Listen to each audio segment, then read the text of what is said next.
Good morning, everybody. It is Wednesday, and markets are looking pretty okay this morning. Although I'm a little suspicious. I don't think this will last. Talk about why here in a second. When we come over to the volume charts here, let's start with oil. Holy crap, oil! So yesterday high of 106, and now they're at 112. At this rate, we're going to be at 150 before the end of the week. I mean, this is just insane. Maybe I should be buying options, 150 options or something. This is so crazy. It's so crazy.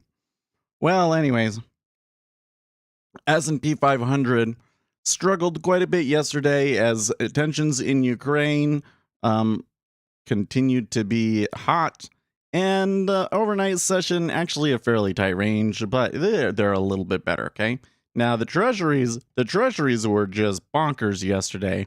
I actually came in here and went long rates after the stream. I don't know if I should have, but I did.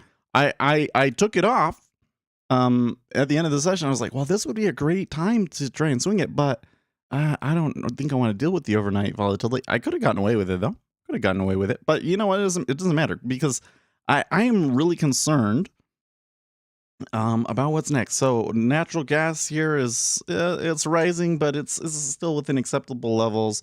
Gold and silver did really well yesterday, but they are taking a break today. And Kaba's going up. I hear that the Chinese are being told to go and procure as much commodities stuffs as they can right now. Curious. Okay, now we are getting some news coming through here. What was it today? No, I actually don't have anything on my schedule. Are we just that illiquid right now? Hold on. Oh yeah, and we need to look at Bitcoin and so forth. So Bitcoin is still doing pretty good past 2 days.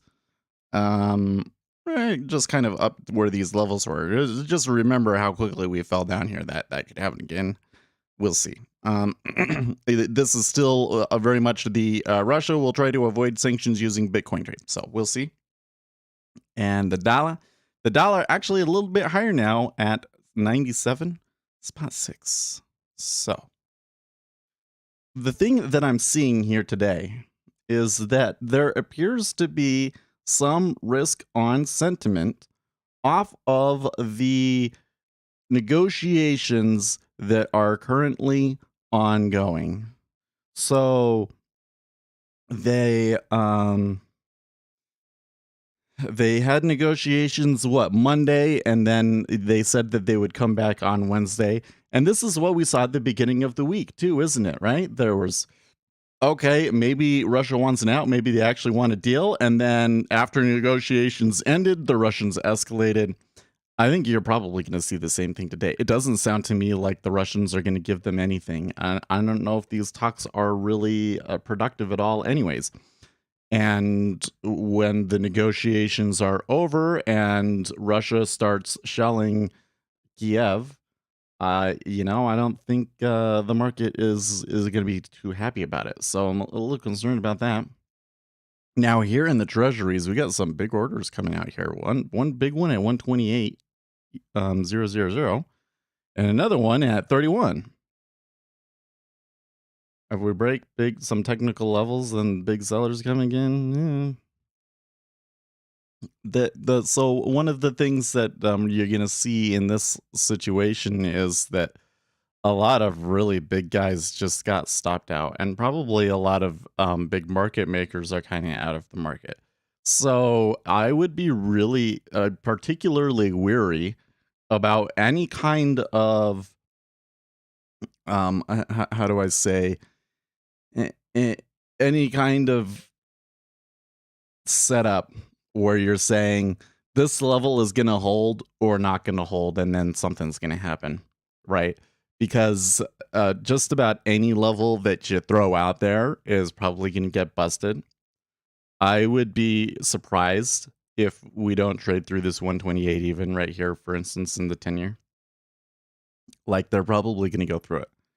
And at that point, does that trigger more people to get in? I don't necessarily. there's kind of this idea that like the normal thought about supply and demand. I was thinking about this the other day, and I'm going to approach it this way for you guys. All right,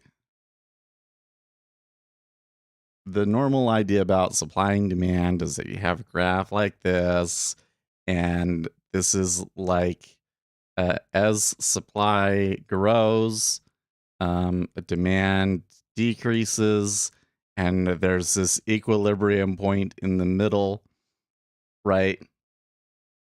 And so there's this idea in markets that you go too far away from a certain level and it's going to pull it back to where it was because of supply and demand, right? But then if it breaks through that spot, then everybody panics and the demand flips and it goes the other way, right? But that's not the way that markets work. The way that markets work is you have the current price and you have liquidity on both sides, and a large fish will come in and they want to buy a certain amount of the asset, and so they'll move it up, and then somebody else will come along and they'll move it the other way and it'll go twice as far, and then maybe there's a little break and pull back. This is why stocks move the way that they do. So while it is true that you can have situations, though I'd say they're very difficult to predict, where a certain level busts and the market just like takes off, you know, that certainly happens. Why does it happen? It happens because there are large buyers and sellers, and in that situation, they really want to buy a lot. Market sellers in ZN are huge, boy. Well, they took out that 128 pretty quickly there, didn't they? Let's see them take out this 31. I'm pretty confident they'll take that too, right? Well, like, yeah, what you'll see though is, again, you'll probably see a little bit of an aggressive push through, and then we might return back to that spot. Unless these sellers are really, really desperate, you know.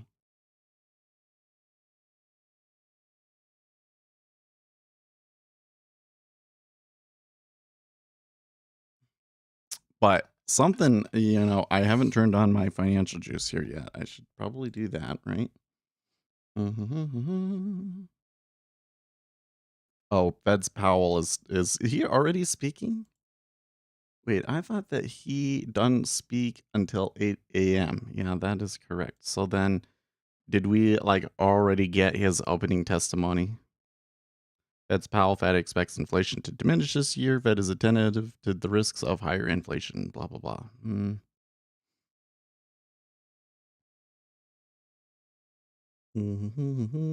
We anticipate a rate hike in March will be reasonable. Well, look at that. They bounced pretty hard there, didn't they?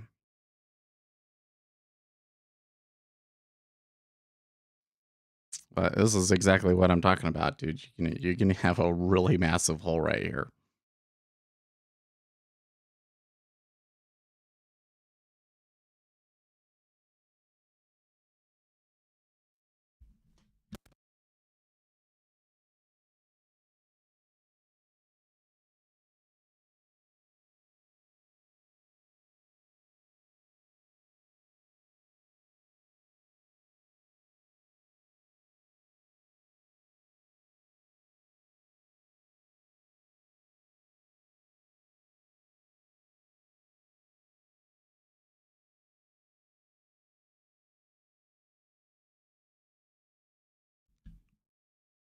Anyways, another thing I would say here is like, if we run into this situation, we take the lows and it goes through.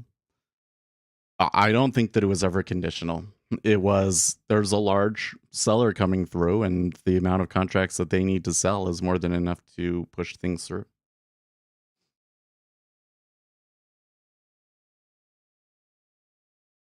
Scholl says NATO will not do a military attack on Russia. This reads in translation: NATO will attack Russian troops in Ukraine. Wait, what?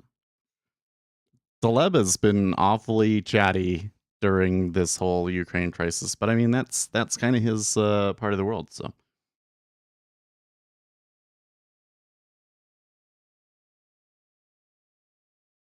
wars generate chains of unintended consequences, so you know when they start if you trigger them, and never when they end. Their duration is also bat-tailed. Ooh, that is very insightful.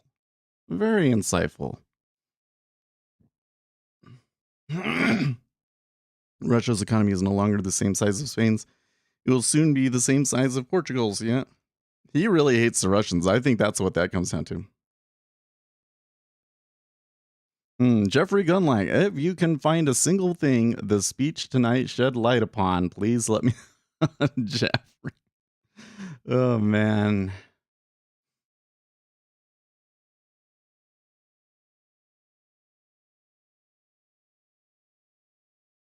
Mm, mm, mm, mm.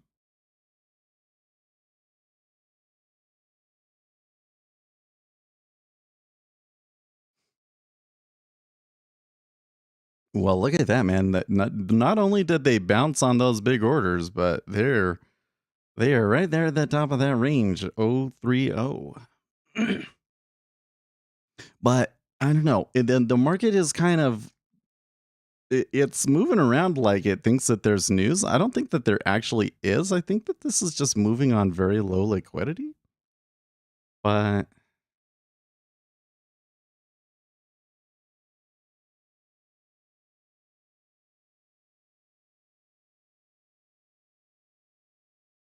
hmm, the Russians warning about a rapidly rising gas prices in Europe.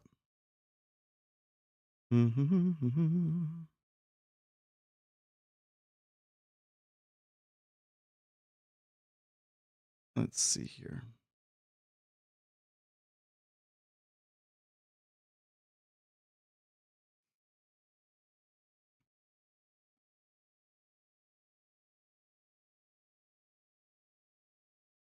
It's a little curious to me. Like the S&P 500 is definitely moving here on something. That's kind of the thing that makes me be like, something going on. Because what we've seen in the treasuries so far, I think, can very easily be explained just by the single instrument itself. For instance, I'm not really seeing very strong correlation with the 6J right now. Nothing too significant going on. Like we're all over the place. 6J, I don't know. Maybe it's just within the range on 6J, but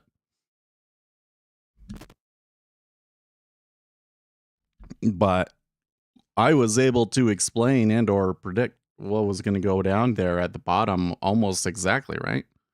They took out the sellers and then they kind of got stuck in that hole.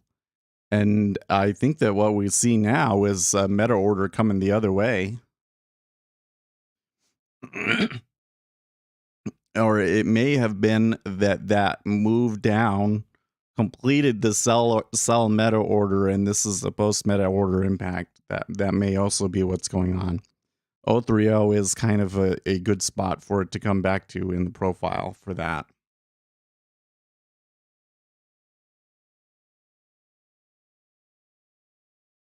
Bonds will be trading like penny stocks next week? No.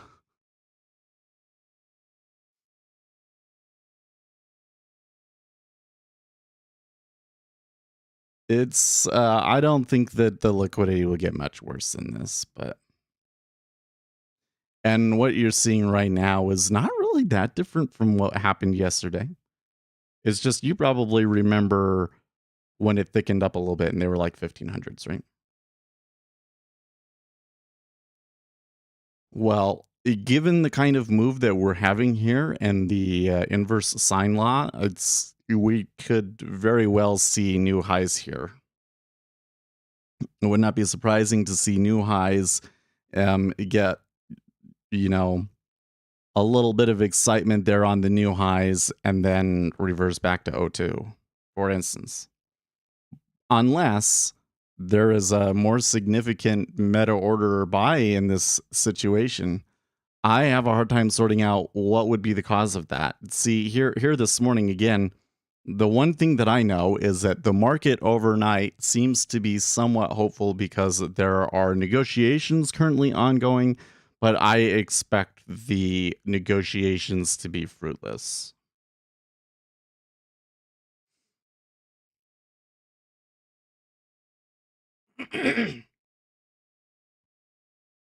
Hmm.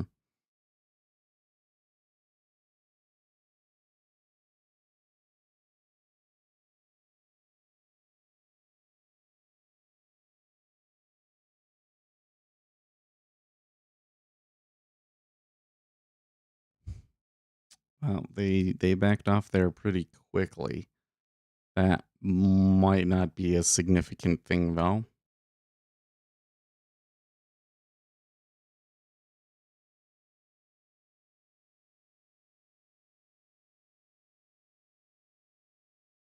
Should push this up there. Make sure everything's kind of like all in order here.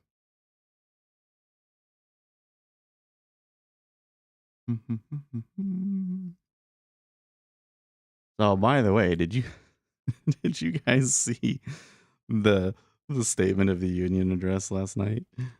Oh my gosh! So I haven't seen the whole thing. There's usually something that I watch this and the next day on like double speed. But oh my gosh! Oh wait, I didn't. I saved the link somewhere. Let me show you this something that happened during the statement that I'm like, what the heck? Of course, Joe Biden made a bunch of mistakes in his speech. You know what? My understanding is that he had like some sort of a speech impediment or something. Isn't that right? So I think it's unrealistic to expect him to go through a whole like 2 hour speech and not make some sort of mistake. Probably a trivial mistake. A mistake that if Donald Trump made, that they would like that would be like all you'd see on TV and Reddit for the next year. And we had like 4 or 5 of those in Biden's speech. But the one that scares me, man, is Nancy. What the heck is going on here? What the heck is going on here?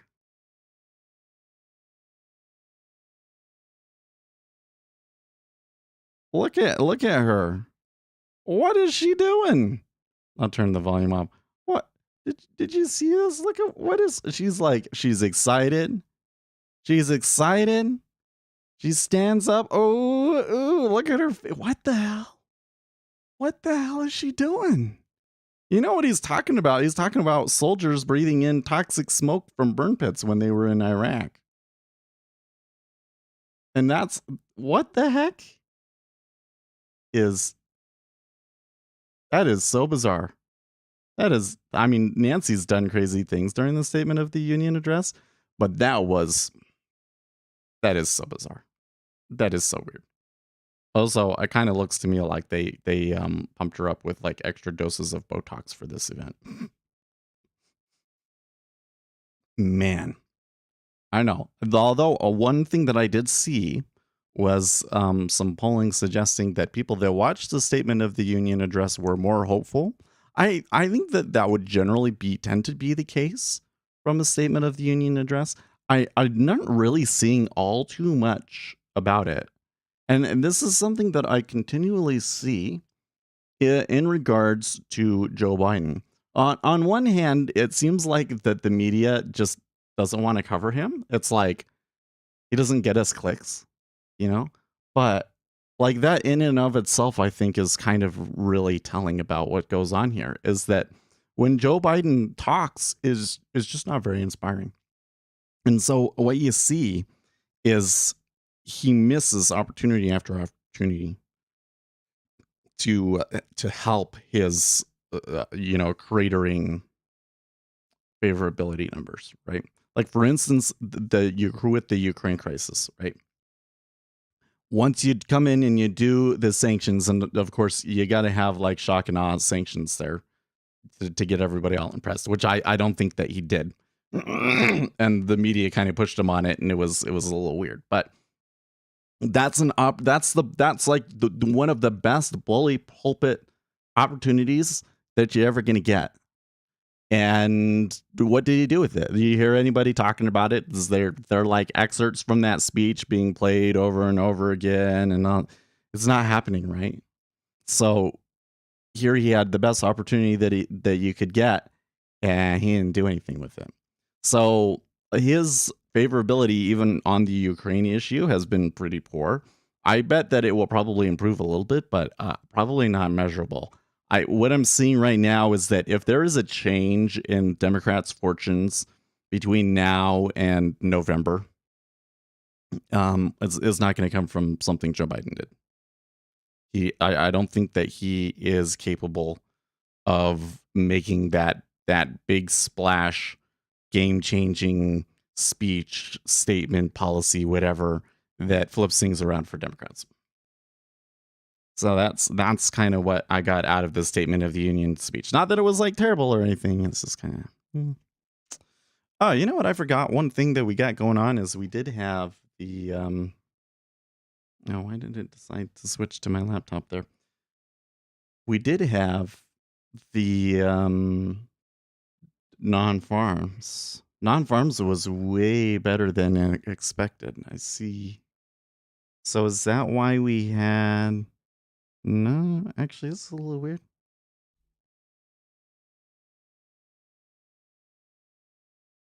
You did see a little bit of a fall in the treasuries after that news was released, but it didn't really.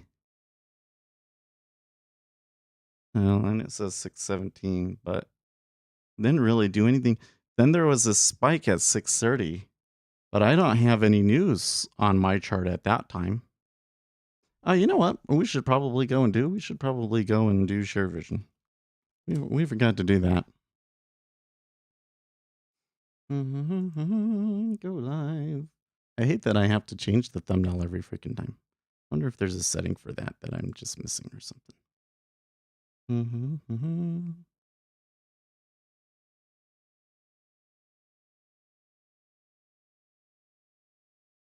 This one, public.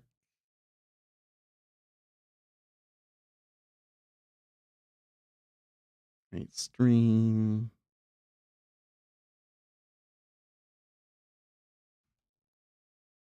Set the key.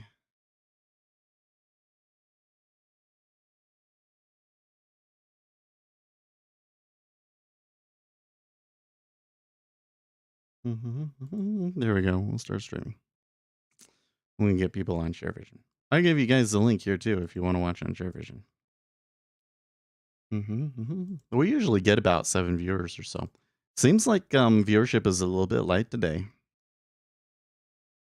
Yeah, that's just you just filtering in though. I don't know. Curious. Why would people be less interested in viewing the markets today? Or is it just the YouTube algorithm hates us today? I must think on this.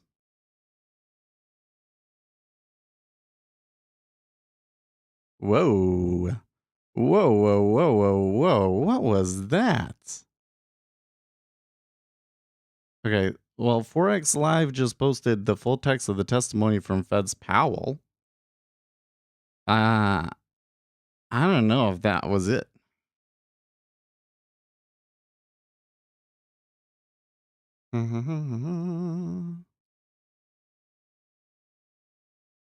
It's a pretty short statement here. The implications for the U.S. economy are highly uncertain, and we will be monitoring the situation closely in regards to Ukraine. We're committed to our policy goals, yada, yada, yada, yada. Then the economic outlook talks about monetary policy. We understand that high inflation Inflation imposes a significant hardship, especially on those least able to meet the higher costs of essentials like food, housing, and transportation. We know the best thing that we can do to support a strong labor market is to promote a long expansion, and that is only possible in an environment of price stability, aka we are going to raise rates. Okay. We will adapt to the evolving environment. Mhm.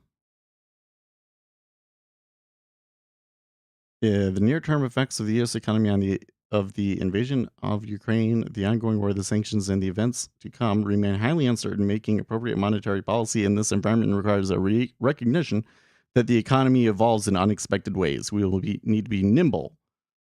So I don't see anything in that statement that seems like unusual or anything like that. I'm a little okay. Wait,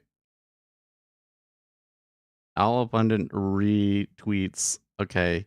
ADP report January total revised to 509,000 jobs added from 301 jobs lost.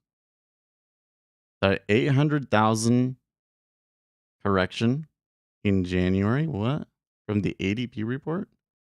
That is a little weird. Do you have any idea on how banks trade currency pairs and how they profit from it? Yes, I do. So I think that there is a lot of statistical arbitrage going on there, right? They have um, correlations to a various number of instruments, and they do all sorts of complicated calculus, co-integration, and so forth.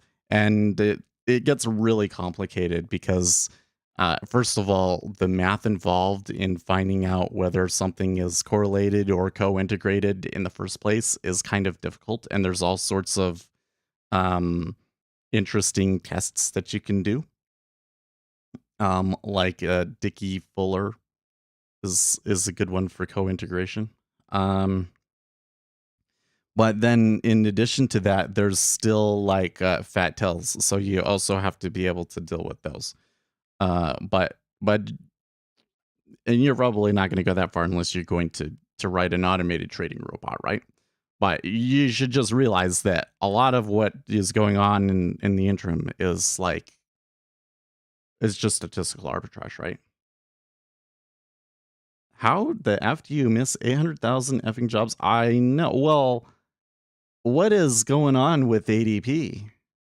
Well, I mean, it is the ADP report, right? This is Automatic Data Processing Incorporated. Here, let's go to their thing and we'll read about how they make that report, okay, for you, because I can kind of see how that might happen. The ADP National Employment Report is published monthly by the ADP Research Institute in close collaboration with Moody's Analytics. The ADP National Employment Report provides a monthly snapshot of U.S. non-farm private sector employment based on actual transactional payroll data. Let's go. Oh, here's the full methodology, and here is the facts. And if you don't do this for like all of the, at one time I went through and read all of this. I'm actually a lot of what I'm putting in my book comes from this sort of stuff. Enhancements.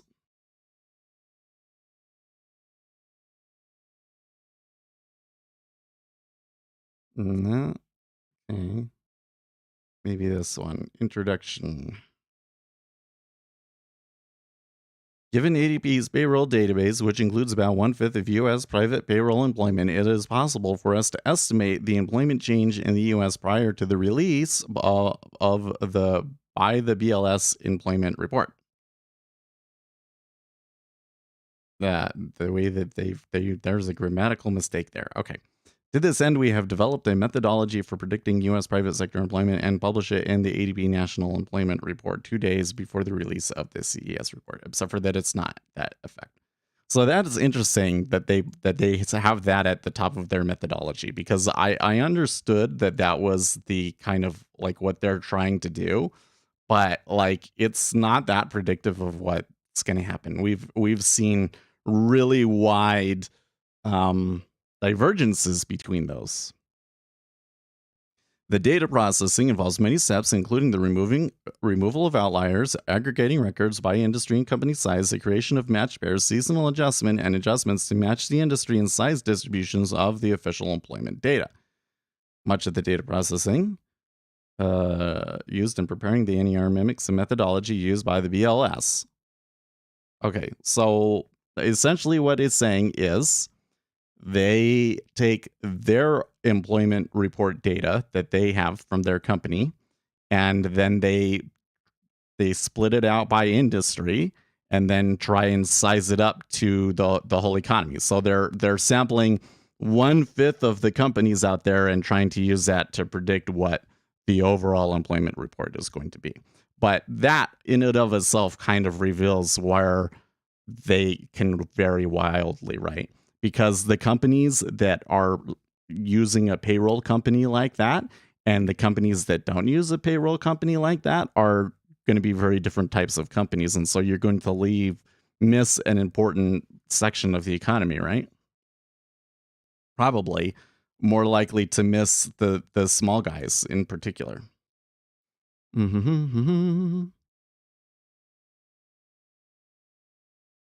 But I want to know, how do adjustments get made?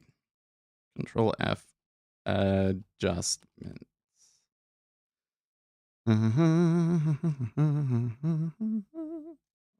oh, come on. It's not highlighting them all.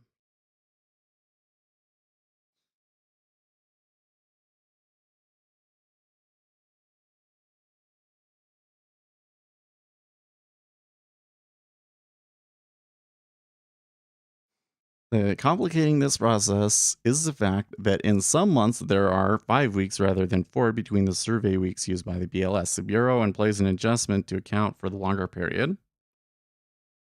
Okay, that's not the adjustment that I'm looking for either. It doesn't say where adjustments come from. At least we didn't get the information in there.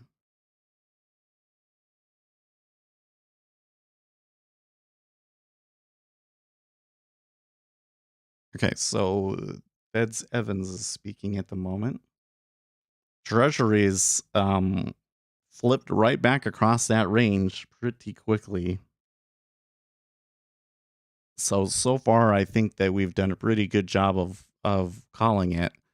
What I'm seeing in this market, again, very, very light liquidity, a couple of large meta orders coming through here at the beginning both ways, and resulting in a very choppy market. The size of these meta orders isn't that insane, but we are kind of pushing some pretty significant delta values here this morning. Well, over the last few days at least. Anyways, also am seeing a little bit of flattening. Very, very gradual but steady flattening.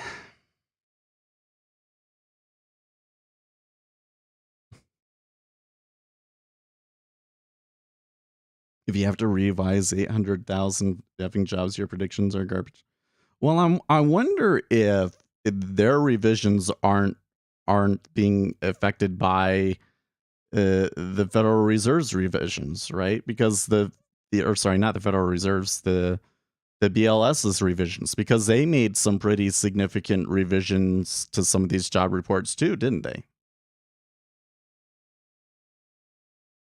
So I just wanted to note again that I didn't stress it enough. Feds Evans is speaking at the moment. So we're probably seeing some movement from that. At the moment, it sounds like he's, hey, inflation is high and we need to do something about it.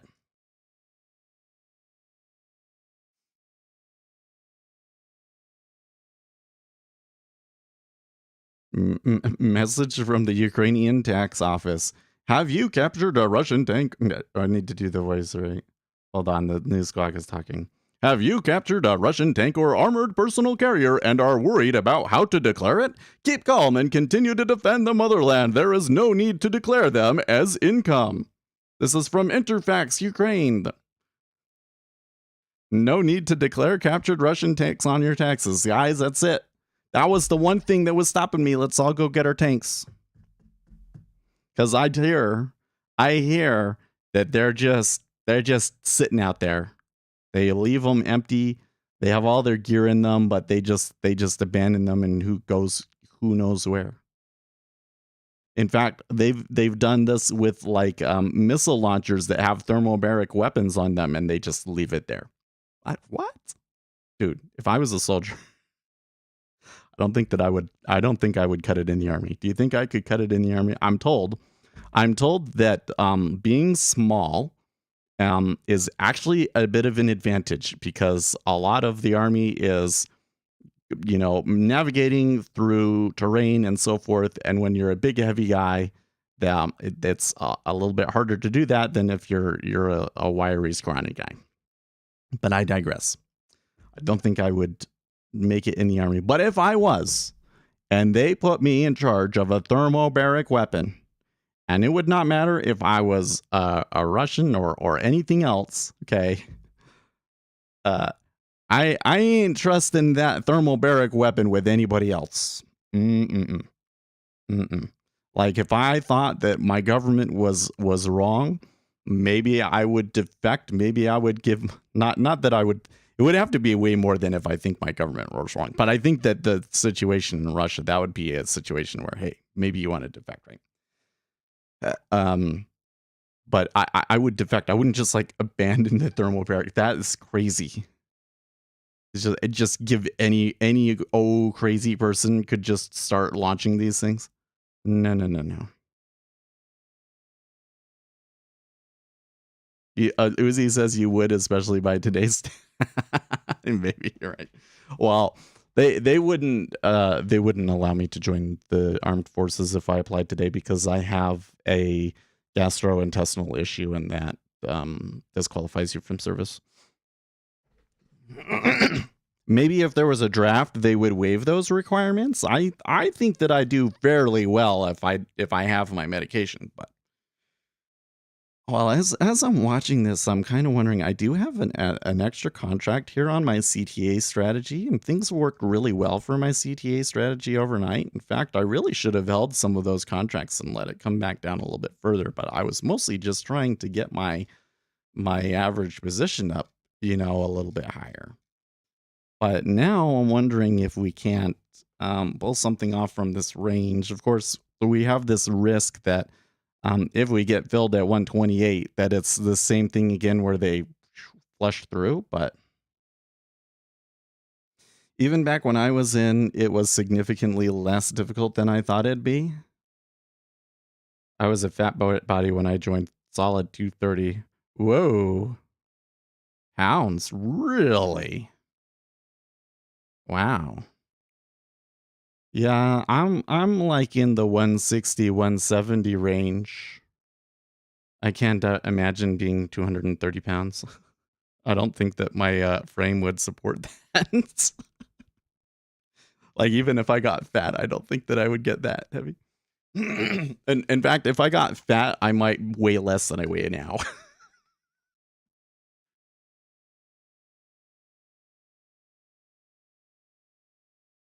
Yeah, see, they're being a little stingy here.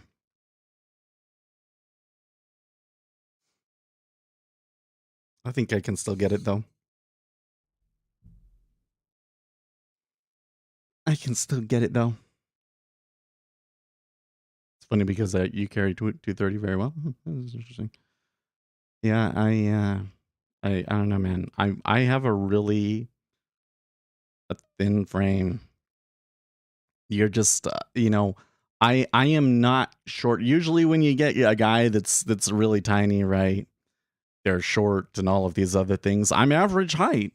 Average height is just the thickness of my bones is much lower than the average person.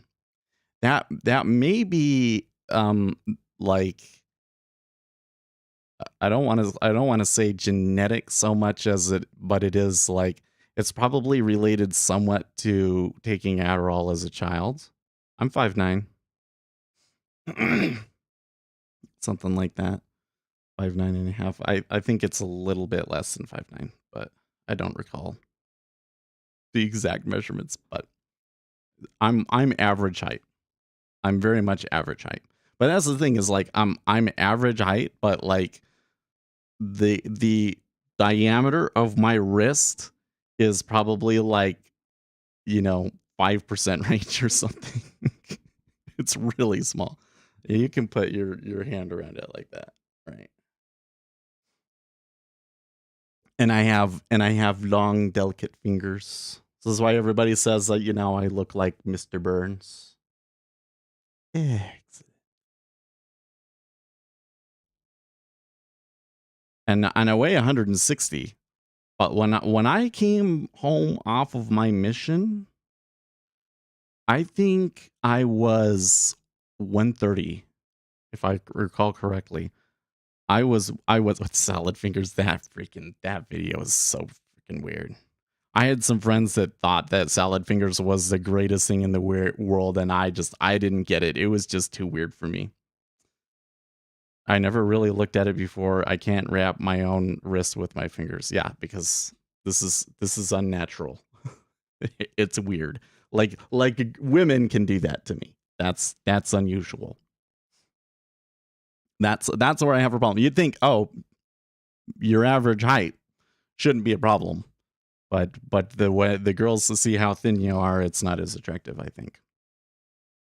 But I when I came home off of my mission, I was 130, and I was like, I'm gonna bulk to 150. That's what I gotta do. I think that I can make it to 150. I've seen other people that are kind of my build, and they were able to get to 150. So I did it, and I was actually able to bulk up to 170 at one point. I never got like shredded, like, bodybuilder sort of a thing. Probably could though. Probably could spend a year or two doing that, and probably could be okay at it, but wouldn't be worth it because body is just not really built for that. Could throw you like a lawn dart. Yeah, when I was 130, that was tiny. Like I think the thing that's so weird about it now, dude. This is weirds me out so much. Is now I'm like, well, I'm 75 kilograms right now. I haven't measured it in pounds. Okay, I'm 165 right now. Probably a little bit more. I'm probably closer to 170 because although I don't know, I haven't checked myself in a while. I should probably check myself tonight. I've kind of gone through a period where it's been hard for me to work out consistently, and I've been eating a little bit less. So for a while there, I was a little bit overweight, so I kind of decreased my input a little bit, and I'm sure I probably came down. But then the last week, I've increased my intake a bit because I was having stomach problems, and my stomach does better if I just eat more. So that I need to stay active is the problem. Anyways, 165, that's a pretty decent weight. In fact, for my height, I believe 165 is considered like overweight, right? But you would never consider me overweight. It's just I've got the pretty decent muscle in my leg and butt and so forth. Okay. But here's the thing that weirds me out is there are other guys that do weightlifting that have like the mesomorph body type and everything, and they have thicker bones, and so they can really put on a lot of muscle, and they can hit the state records in weightlifting and so forth. Same weight as me. Same weight as me. I don't get it. How can somebody be so much bigger? They're the same weight as me. Where am I putting it? Because I don't have a huge ton of fat on me. I like if I like really tried to get shredded, I think I could go down 10 pounds maybe. Like if I was really shredded. Is it just because I'm old and as you get older you get more uh dense bones and all of these things? I just like, where am I putting it that these people aren't? I don't understand. Don't understand. Or am I fatter than I realize? Is there really like a lot of really fatty muscle in my body and I just don't realize it? I don't know, man. I'm getting older and more stuff starting to hurt. I'm realizing it gets worse if I stop. Oh yeah. Oh yeah. Weightlifting actually ends up surprisingly being a really good sport to keep doing well into your old age. Like there's 90-year-olds that do it. Um, it's good for you. Obviously you can't lift the same weights, and you kind of have to adjust your program. I don't know. We're gonna see how this next program goes, because I haven't really been pushing it hard. I keep one of the things that's hurting me is that I haven't really been working out on Saturdays. So we've only been doing 3 days a week, and that really gets me off the groove. That gets me, to where I can't really do the full program. I'll get to it, and I can't do the number of sets and stuff that she has listed, and so forth. But um, I need to go back, and if I'm able to do good this cycle, but I'm still struggling on that, we might need to adjust it for me being old. Because I definitely will get into this thing where, like, especially when we get into the heavyweights and it's really hitting your nervous system and stuff, my body just can't do it. Can't handle this stress. The second of the 2 rooms you remodeled is going to be your home gym.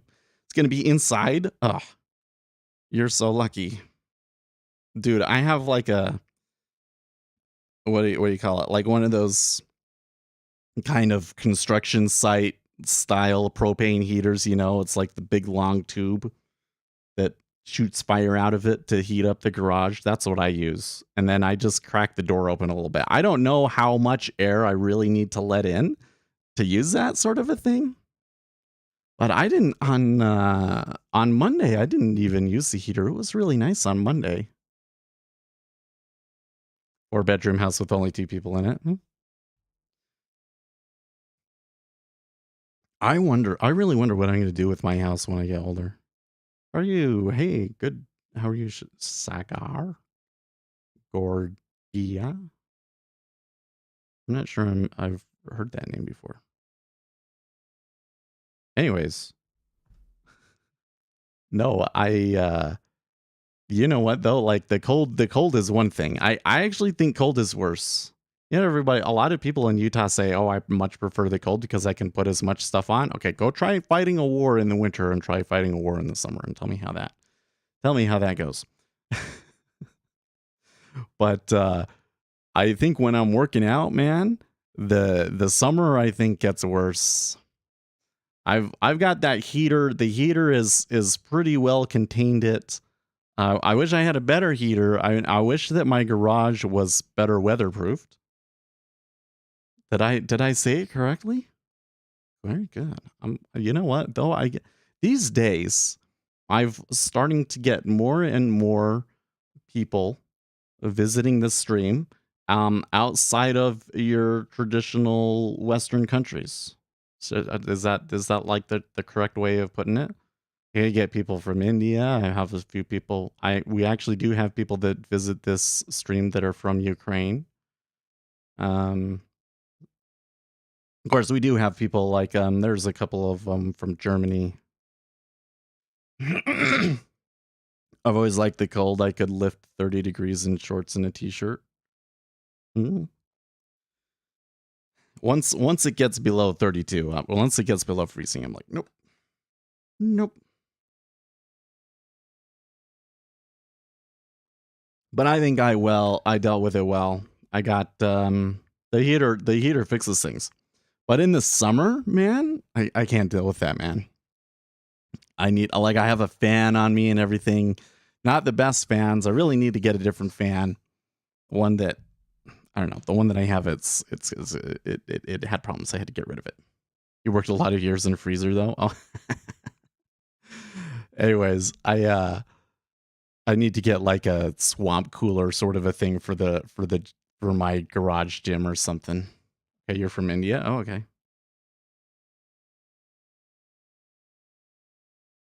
I'm from India, and I don't think the exchange provides such order flow information.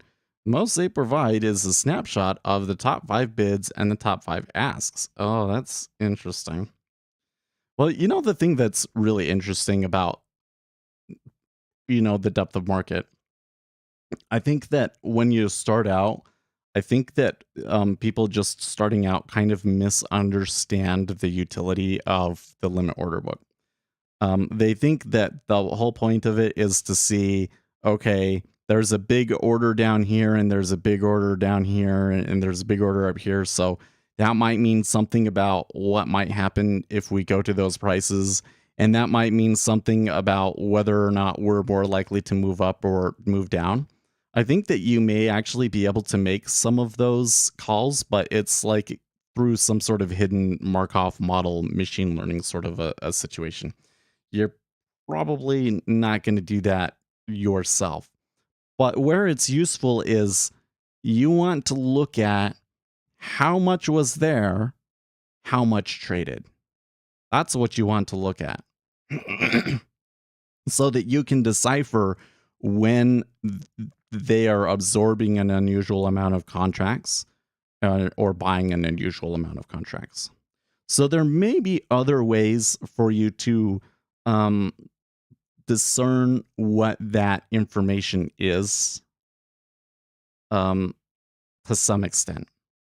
If all you got is price and volume, it's kind of hard to do because there's still going to be these questionable areas where it's like, okay, so we got to this spot, price didn't move very much, but there was a ton of volume. What happened there? Was it a bunch of market buys clashing up against limit sells, or was it the opposite? How do you know? You can't actually know for sure.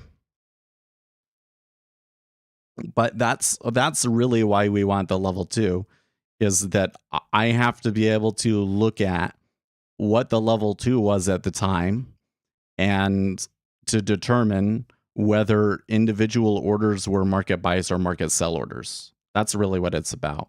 Because it will come in and it will tell me, okay, there was volume at 128 even. Well, was it buy or sell? Well, it depends on if the bid is 128 offer 00 half, or if it's the opposite, the bid is 31 half and the offer is 128, right? So if it's this one, then that market volume at 128 was a buy order, and if it was the other way, then it was a sell order. That's why we need the level 2 to do the kind of analysis that I do. Correct. Can't know for sure how market orders reacted there, yeah. But the other side of it is that this is really useful information to optimize your entries and really understand what's going on. But the edge, I still would argue, comes largely from knowing that the meta orders are going to come, knowing what kind of news is going on in the markets, how different strategies might be reacting to the current market conditions.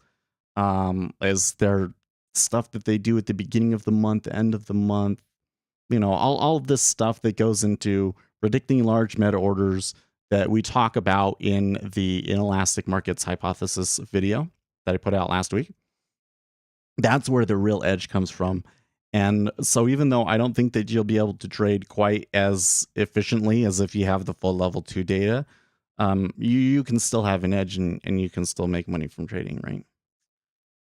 If you really have an informational edge, which is super hard to do and most people never do it, but that's where I think that the real game is.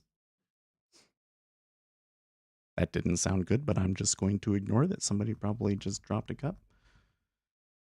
The ZB is pushing down pretty aggressively here.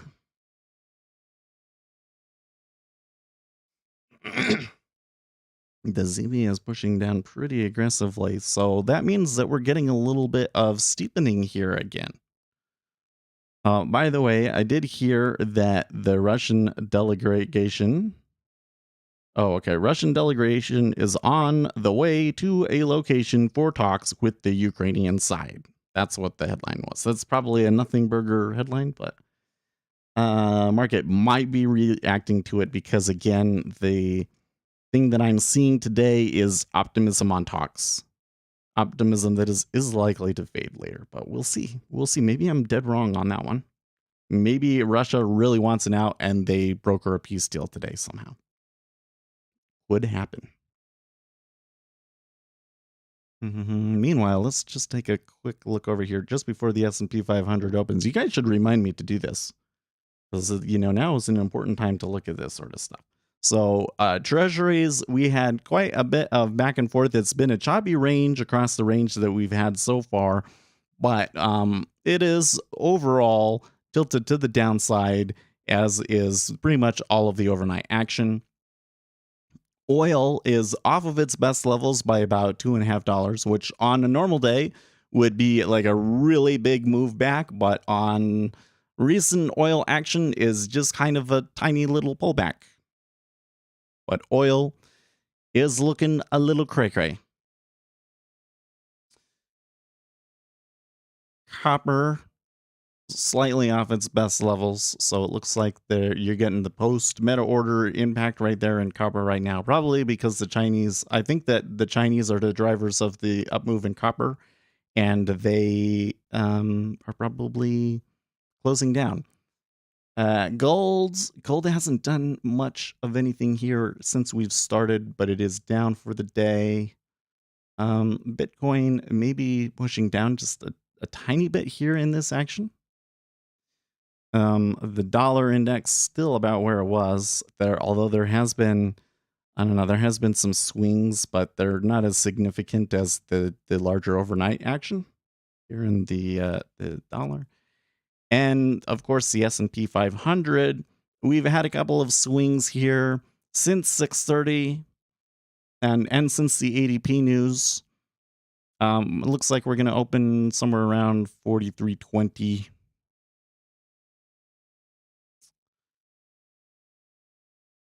We might get some decent amount of movement on the open in the ES. Let me come back here to a volume profile.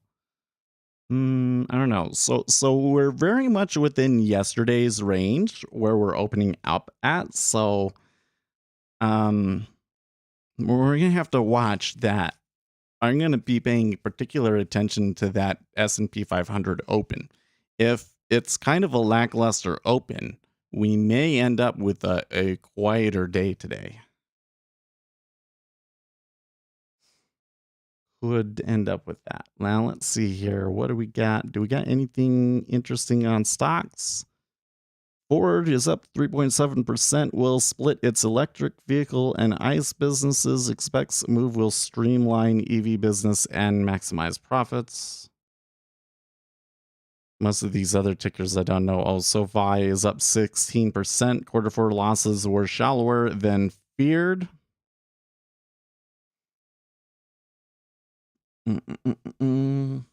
German economy minister says they are releasing 434,000 tons from the National Oil Reserve. That may be part of why we're seeing oil move to the downside here.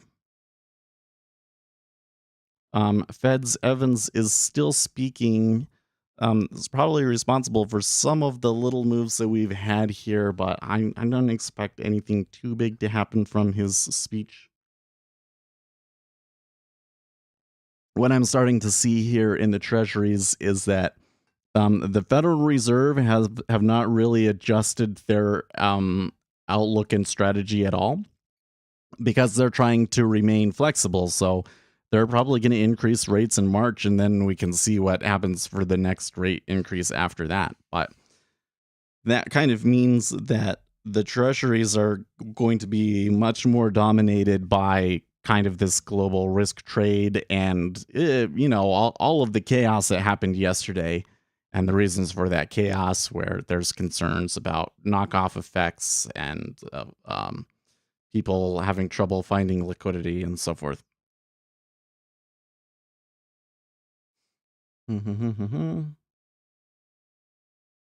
Guys, Joe Biden didn't say go get him or go get him. He said go get Zim. Oh, I get you. Yeah, so in Joe Biden's statement of the Union speech, at the end of it, Joe Biden said go, like yelled, like go get him. And everybody's like, okay, so is he telling the U.S. armed forces to go and kill Putin now or something? Like, what is he saying? What was he referring to? Nobody's quite sure. It's a little weird. It's a little weird.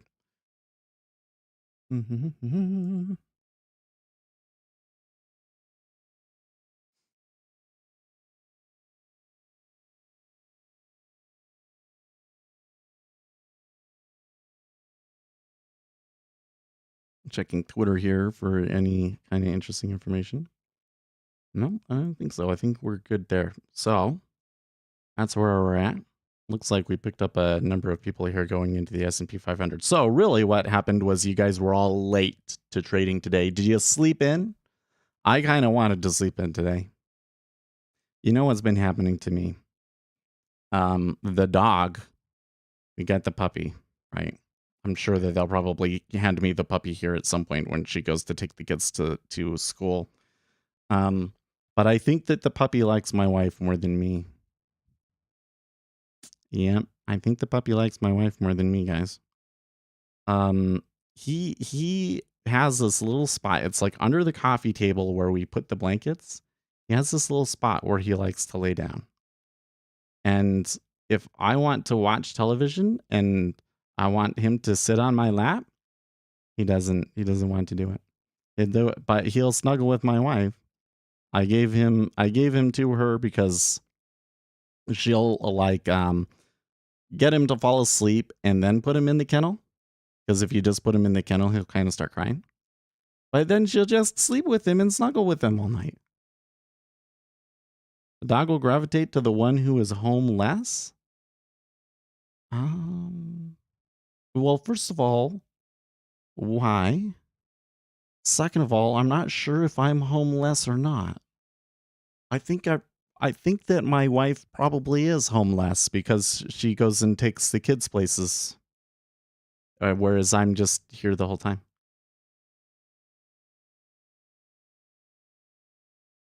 My wife swore dogs would imprint on me because I'm around them every day. Wrong. Dogs love her more than anything. Hmm. But I also think that it's becoming like contextual. Like he plays with me. Oh man. Last night we played and played and played and played. I really think that when we got him, that he had a cold and that he's getting over the cold because he was way more active yesterday than he was last Saturday. Man. And I figure and I convinced him to eat his own dog food as a dog treat because the dog treats that we got, he'll like put them in his mouth and he'll taste them and then he'll spit them back out. I don't know what the deal is if he doesn't like the way they taste or what, but so I've just been using dog kibble to try and train him. And at first I thought, well, maybe he's just too young, that sort of a thing. Oh no, no, no, no. Once I got the kibble out, like he knows exactly. He doesn't understand that he's supposed to sit down when I say sit, but he definitely understands that when I got the treat, he needs to sit before I'm going to give it to him. And that sometimes he has to lay down. So I already kind of got sit and lay down going. So I train him. He plays with me, but he snuggles with her. But man, he is cute. That's the other thing. He is cute. Like she'll bring him in here. She has to go take the kids somewhere or whatever. She'll leave him with me. I try and put him in his pen. Sometimes he'll deal with that, but most of the time he just whines and wants out. So then I'll try and let him wander around the room, but he tries to chew cords, so I feel like I can't take my eyes off of him. And it's just such a distraction. Like I can't not watch him because it's just too cute. The only way I get a similar greeting is if the both of us are gone for a period of time and come home at the same time. Oh, really? Well, so one of the things that I'm trying to do with my dog though is I'm trying to make coming and going as nonchalant of a process as possible. I'm told that if you don't say anything, like you don't go, okay, I'm gonna go, bye bye, that sort of a thing, and then hi, I'm back, la, la, la, that get all excited when you come home. If you don't do that, then they'll have less separation anxiety, and apparently this breed gets a lot of separation anxiety. Is this new lows here in the treasury, by the way? Yes, yes, it is. You know, we could have gone long. We had an opportunity to go long at 1.8 at one point. Look at him go. Ooh, that's pretty something else. And so far, the initial, I mean, it's been choppy. It's been choppy in the ES. Although it does look slightly tilted to the buy side, you might get a breakout rally here on this. Like I think, if we're gonna make that kind of a play, we might as well, we might as well take a few contracts here. Oh wait, what the hell? That is not what was supposed to happen. I my size on in my thing is all wrong, and it just took 100 contracts. Oh man. Oh man.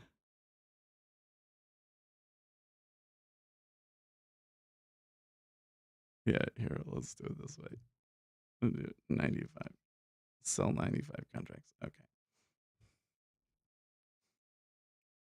Watch, now they're just gonna plummet. They're just gonna careen down to the lows, and it's gonna turn into some massive bear move because I made that mistake. But it's a sim account, so I'm not gonna worry about it too much.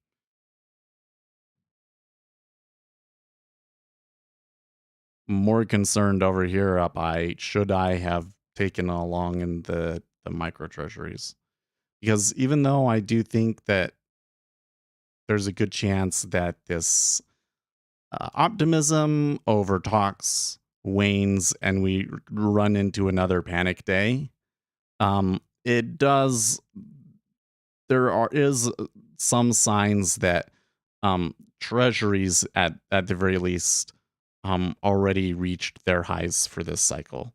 Like that what was going on yesterday was because of panic and short covering and all of that sort of a thing. And now we'll go back into where we should be going, and that's going to be overall down. So even if there is more panic, that panic probably not likely to overreach those highs. So it might have been a good idea to try and hold on to that trade that I had yesterday. But nah, I think that the overnight risk is still really high. So even though it worked out today, that doesn't mean that it would have been a good trade, right?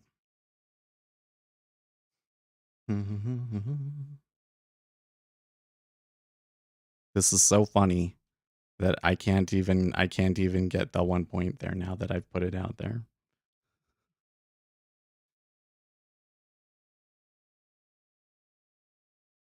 I have to say that last little push by the treasuries was pretty aggressive. And there's you get a little bit of indication of market makers trying to jump out of the way and that sort of a thing, right? So I don't think that I would want to buy it. If anything, I would just want it to come back a little bit more so I can get a better entry, you know? We'll see. Let's let the E-mini sort things out. So far, the open has been really tight and choppy, and they've had a really hard time developing any real kind of buying here above 43.25. How did you open that? Eh.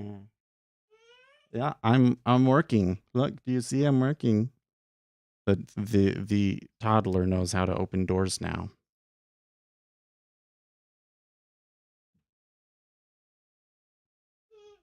Come on.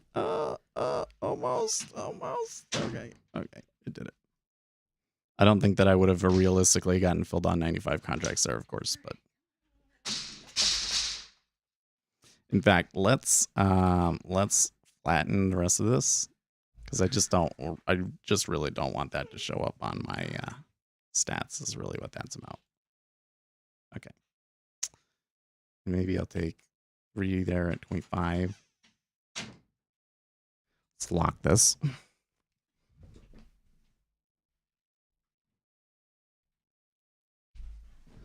Never mind, my wife did it for me. Okay. Uh, uh, uh, uh.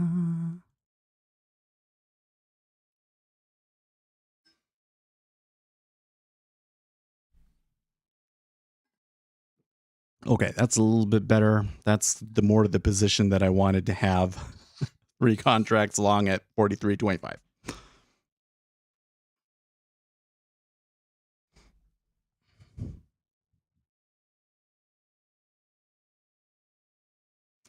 Treasury is not backing off very much there, is they? Is they?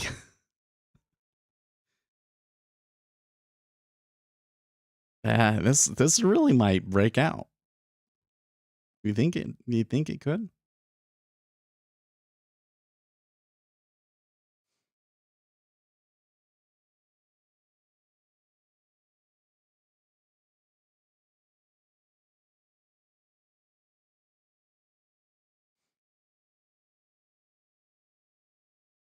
Okay, so what I'm seeing right now is that the 10-year is having quite a little bit of washback, but the 30-year not so much.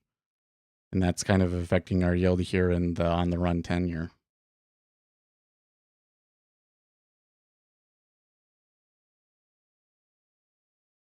So here's a question for you. Why isn't ZN called the 7-year? Now that we have like a real 10-year, like an ultra 10-year, why don't we just call that the 10-year and this can be the 7-year? And I mean, it would be more accurate, right? Especially now that we've got these micros, because I think that a lot of beginners will not understand that this 10-year is not the same as this 10-year. And that you're going to see a lot of situations where this moves really far and then this doesn't go anywhere because this is really more closer to the 30-year than it is the 7 in terms of where the yield goes.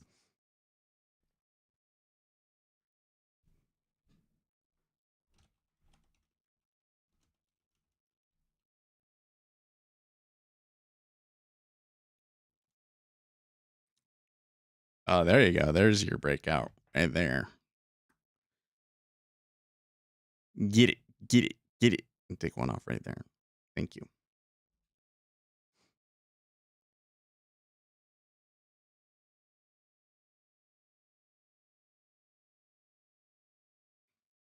The way that run, I think I can just leave these other 2 contracts on there.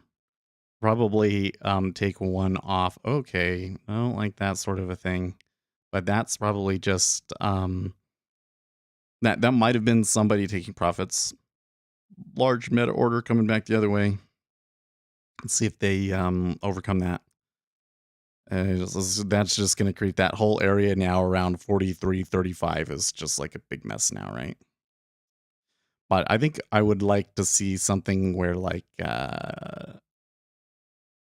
probably somewhere around, between the 8:30 and 9 period is when the equities kind of take a little bit of a breather, take a bit of a break, and we'll find where they get stuck. And we might take the other contract off there and try and let the other one run to the end of the day.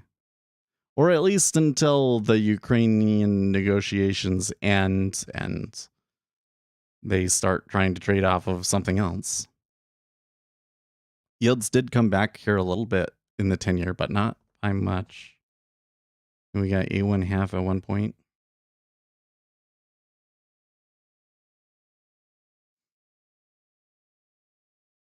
Hmm. Yeah, that was a really strong down move. Every time I come in back and I look at my chart and I look at how long those swings are, it has like the 13 tick swing down, that last down move in the 10-year. And then I think back on how many times it's been that I would get 8 ticks and then that was as far as it went. And the number of times that we've done 13 here is like really weird to me.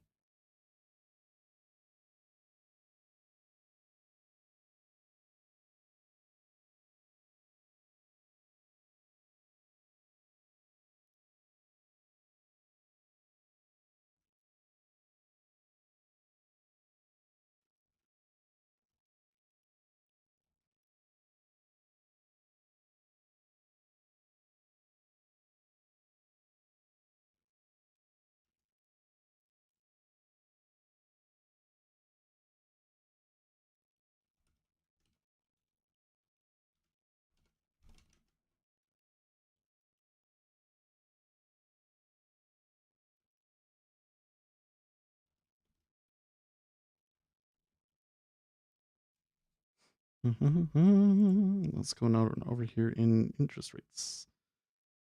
In my opinion, bond markets have priced in Ukraine impact RA growth. Now, question is, when will they start to price in inflation and accelerated rate hikes?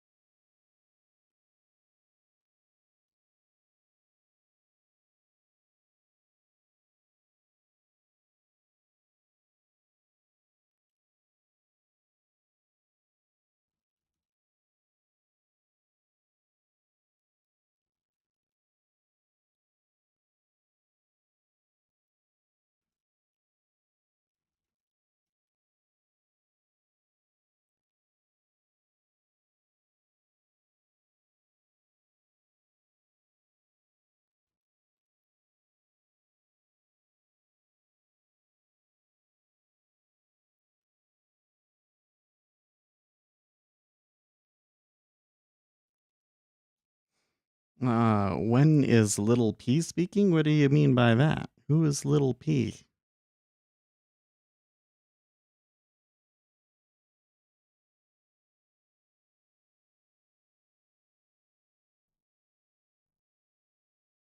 There's a decent uptick right there in the treasury. That may portend a no, not quite. That's interesting. So we would expect the whole to be somewhere around this 28 half, just because that's where a lot of volume traded. Remember, it's like everybody getting into positions that kind of creates this hole, right? Um, but because of the force that we came down with, once you form a hole like that, you may slip back through here, right?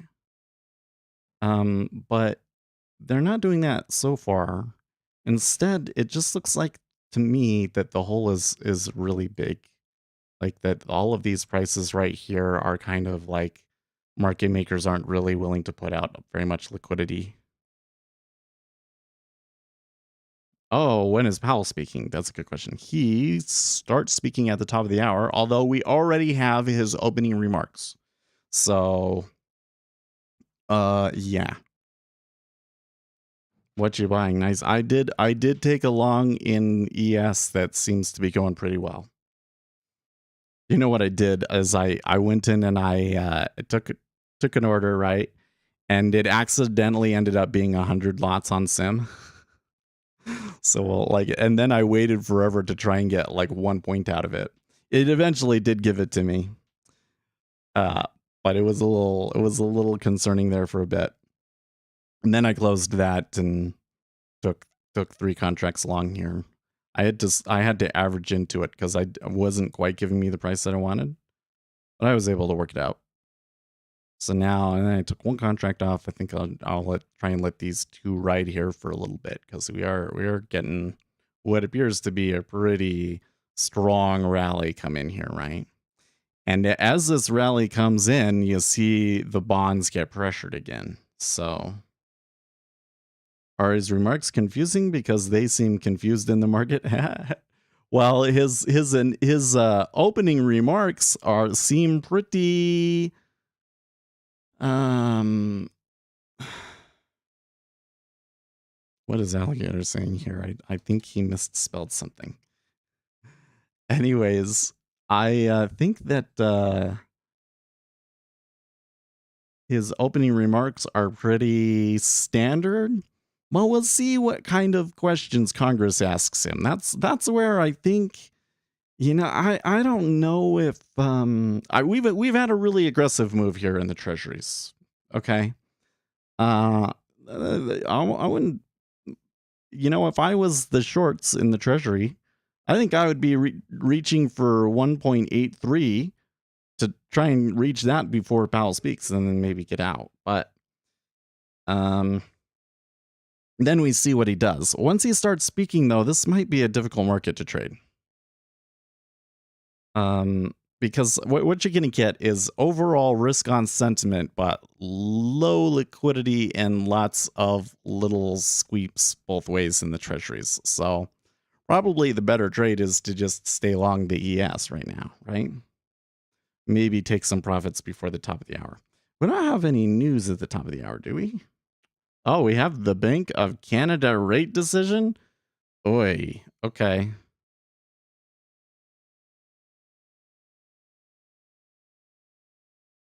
Oh, negotiations.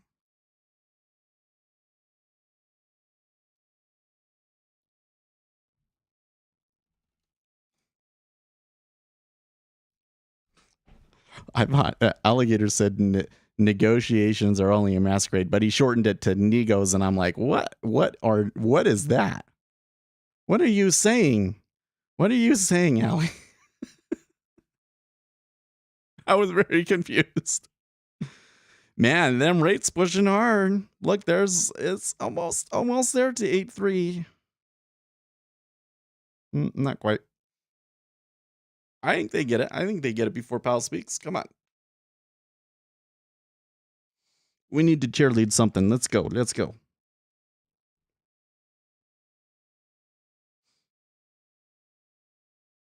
Of course, another option is that we stay out because Powell's going to be speaking, but interest rates continue to rise here.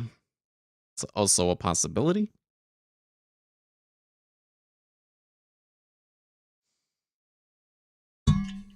Excuse me. Oh, geez. I hope that wasn't too loud when I hit the microphone there.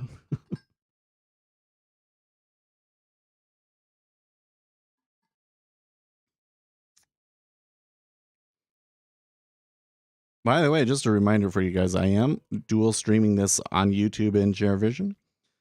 I'm not willing to like fully commit to ShareVision.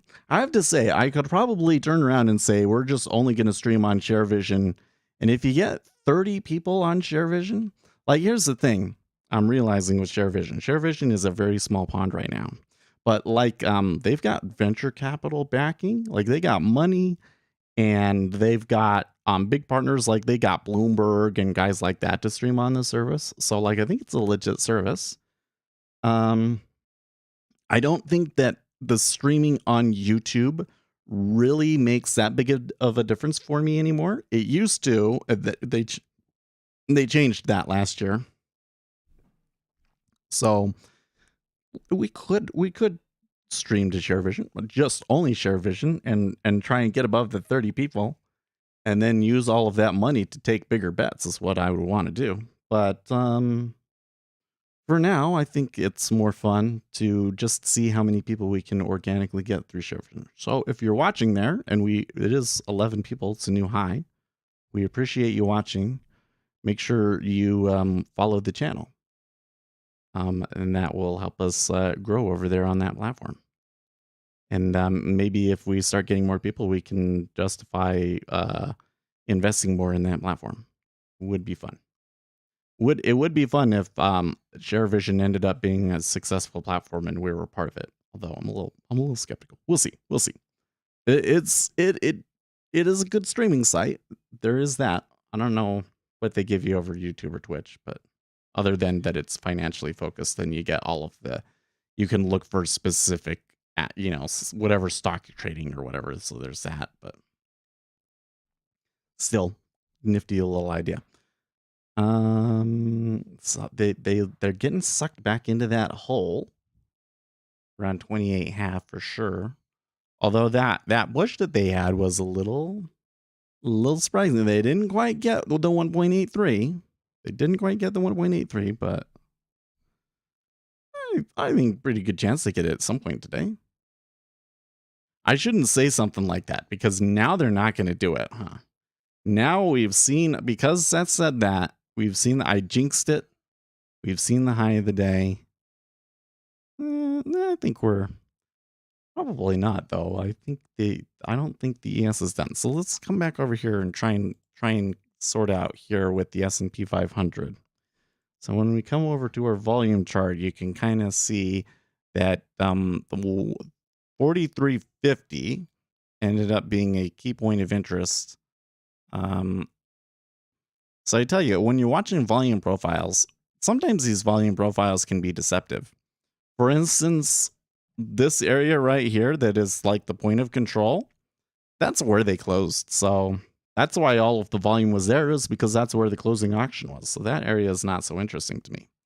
This area right here and here, these are interesting to me. This one on the lower end, it's that one is there because they spent a lot of time there.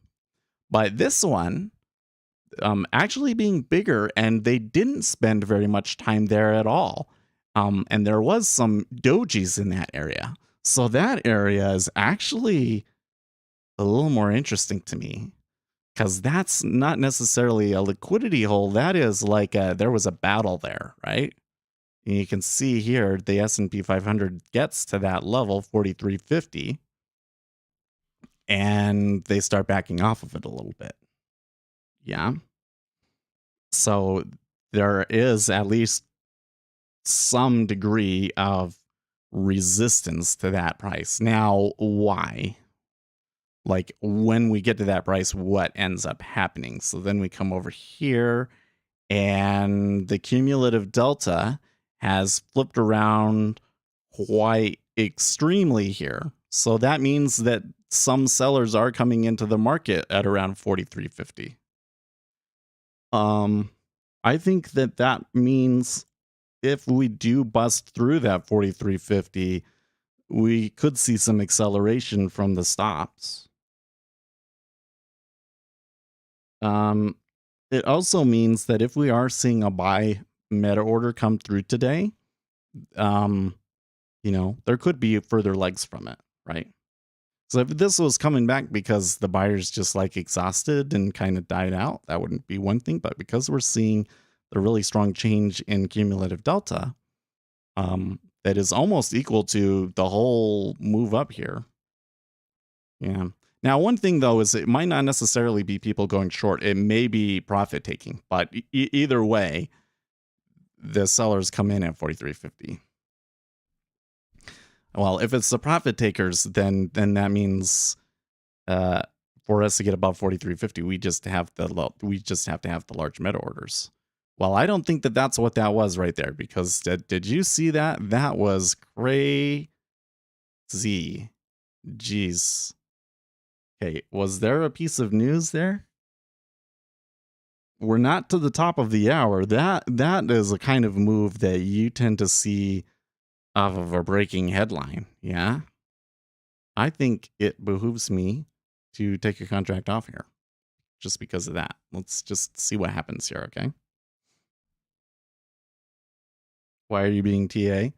Well, we're not remember that it can be useful to look at levels, and it can be useful to try and draw out scenarios that we might see and to try and understand why we might be getting moves at certain levels.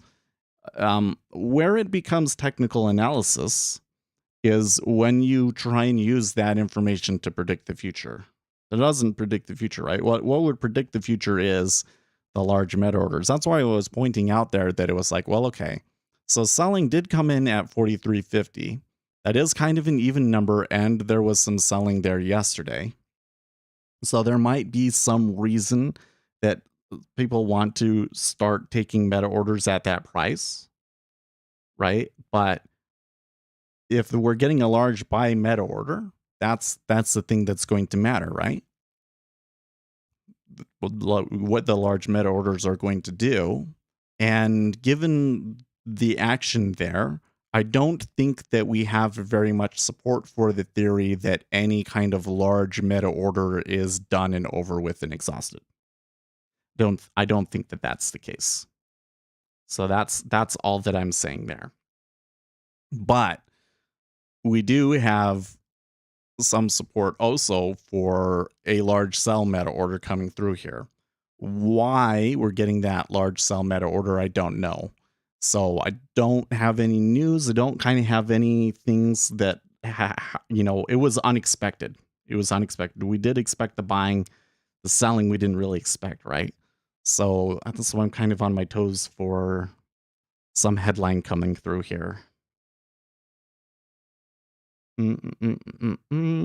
WTI.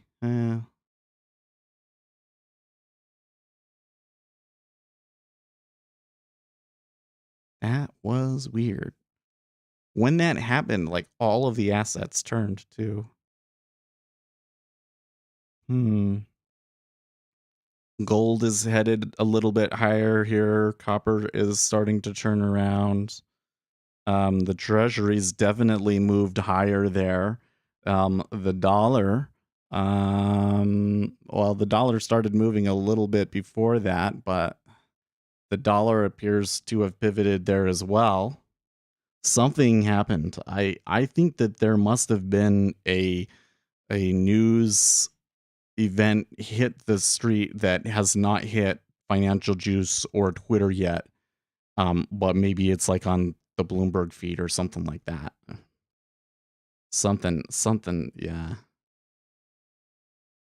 I think that might have been news. Is Bullard still so I think Bullard speaks later, doesn't he? Let me come back to my thing. Powell has not yet started speaking. He's going to be giving his opening remarks here in a moment. Okay. So the Canadians are going to be hiking, which was in line with the expectations. You can see the treasuries pulling their liquidity for this news release.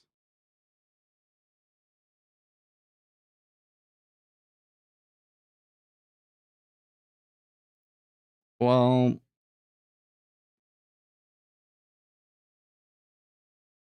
we're going to let them finish talking here. Hold on.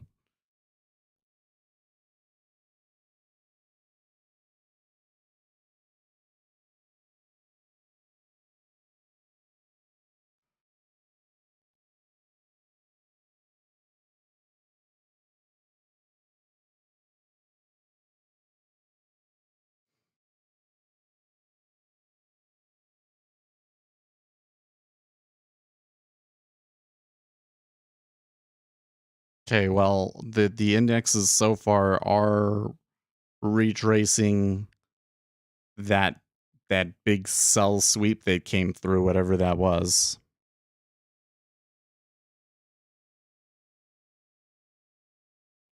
Treasuries, even though they've pulled back, you kind of having a hard time getting filled at 815 if that's what you were going for.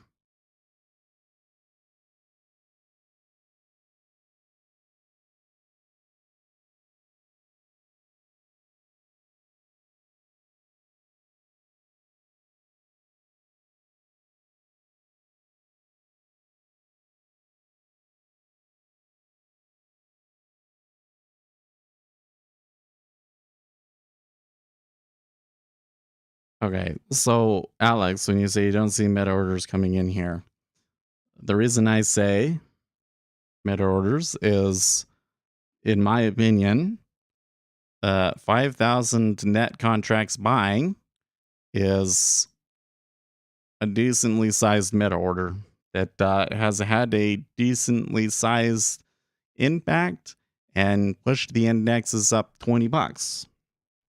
Now, in this kind of situation, I wouldn't say that that's like a huge dominant flow, right?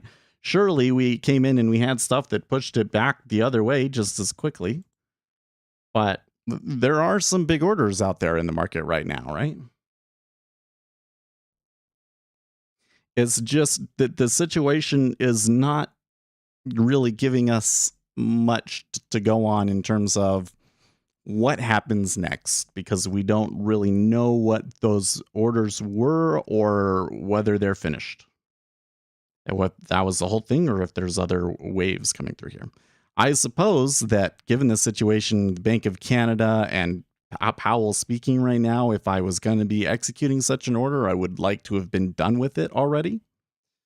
But I don't know. Now, uh, by the way, as I was yapping, the treasuries just took another attack at the lows and bounced pretty quickly. Um, I'm sure that that was partly because of what we just heard from the Bank of Canada. I don't know if I really heard anything in all of that that really changes my expectations of the future, or they would have a large impact on people's expectations of the future. But probably somebody thought they did because there was some selling in through all that. Part of it may be though that the S&P 500 was able to work out and get above kind of that scary price, and maybe that's why the treasuries were like, oh, okay, we can go back down to the lows. Yeah.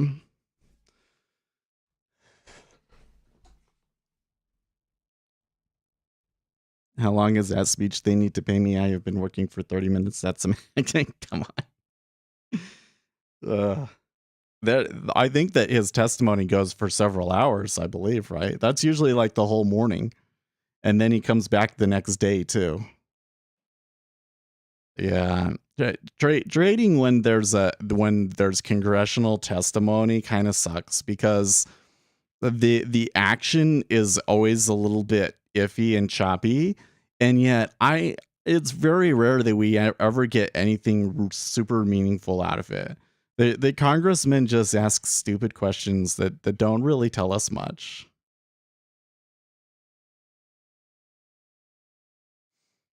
We can watch West Side Story on Disney Plus today. Well, I guess I know what I'm watching tonight.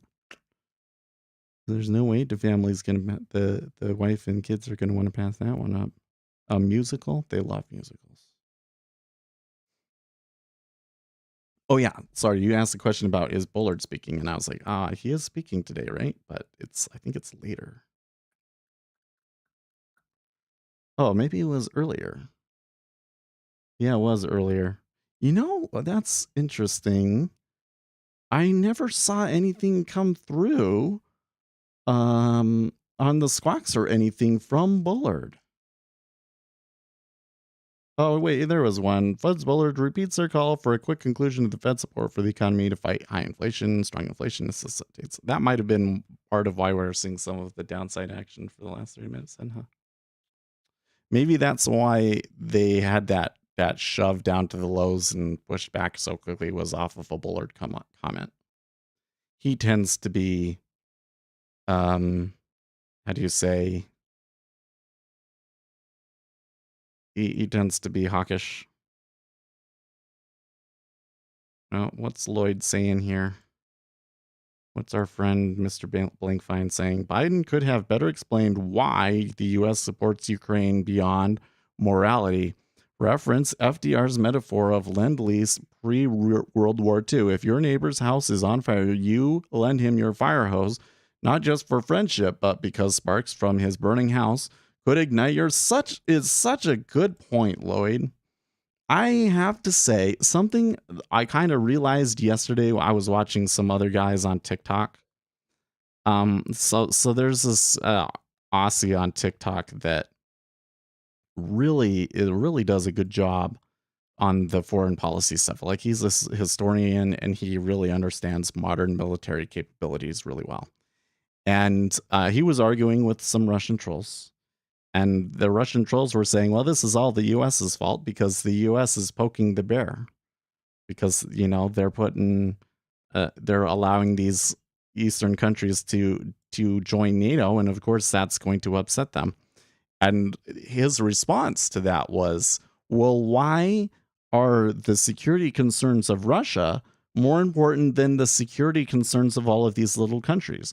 Because all of these little countries have a significant reason to have security concerns. Like, really, if Latvia, Estonia, etc., all of these countries were not in NATO, you'd have to wonder if they wouldn't be on the chopping block right now. Because, there was this leaked thing. Did you see where the minister from Moldova, from Belarus, was kind of showing their battle plans or something, and it was supposed to only show battle plans that had already happened, but then it also showed a push into Moldova.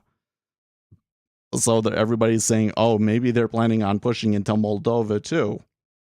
And guess what? They're not a part of NATO. So it's like anybody that's not a part of NATO, Russia is going to come in and invade.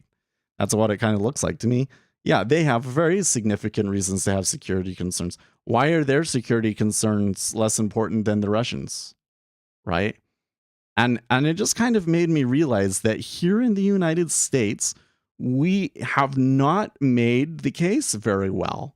We've just kind of assumed, we just kind of said, well, the Russians are evil. Everything that the Russians say is wrong. Don't be affected by the Russian propaganda, etc., etc. And that's supposed to be like enough. Like they don't want to have the actual argument. And I really think that they should, because I think that we have a good argument. And I think that Mr. Blankfein made a good point there, that if your neighbor's house is on fire, you hand him your hose because you don't want the sparks to set your house on fire too.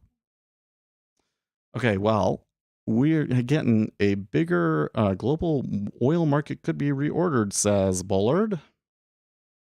Markets will price the risk of a Russia-Ukraine war. Okay, well, we are getting a pretty big move sell here. I'm just gonna scratch the rest of that. That was still a good trade. It was still 115 off of that one. We're doing pretty good today from what we did do. I wish though that I had taken the trade over here like when it was at 1.8 or whatever. But some of this movement is a little concerning to me, yeah. Well, I don't know if Powell is done with his opening remarks yet. We'll see if they come in with anything. Bullard is certainly starting to say some stuff that could be significant, because he is starting to talk about the war in Ukraine and that the impacts are uncertain and so on and so forth. You can see the Treasury ticking up a few ticks there. So we're kind of, and you can see that the liquidity on the inside, at one point it started to look like maybe the liquidity was recovering a little bit, at least to 1500, but now it's low again. There's a lot of tens and stuff out there. And the liquidity on the bid side is recovering more. There's more liquidity on the bid sides there, at least close to price.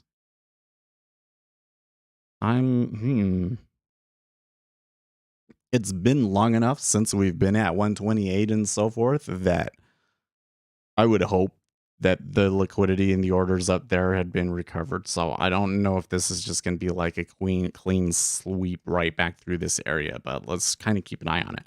I don't think that this is a good time for me, at least, to be taking a trade, because I'm still a little bit too nervous about, one, I don't know what was the trigger for things to turn down like that so hard. And we've got a lot of speakers talking right now that could have hurt. Jake Sherman agrees with Lloyd Blankfein. I agree with Lloyd Blankfein.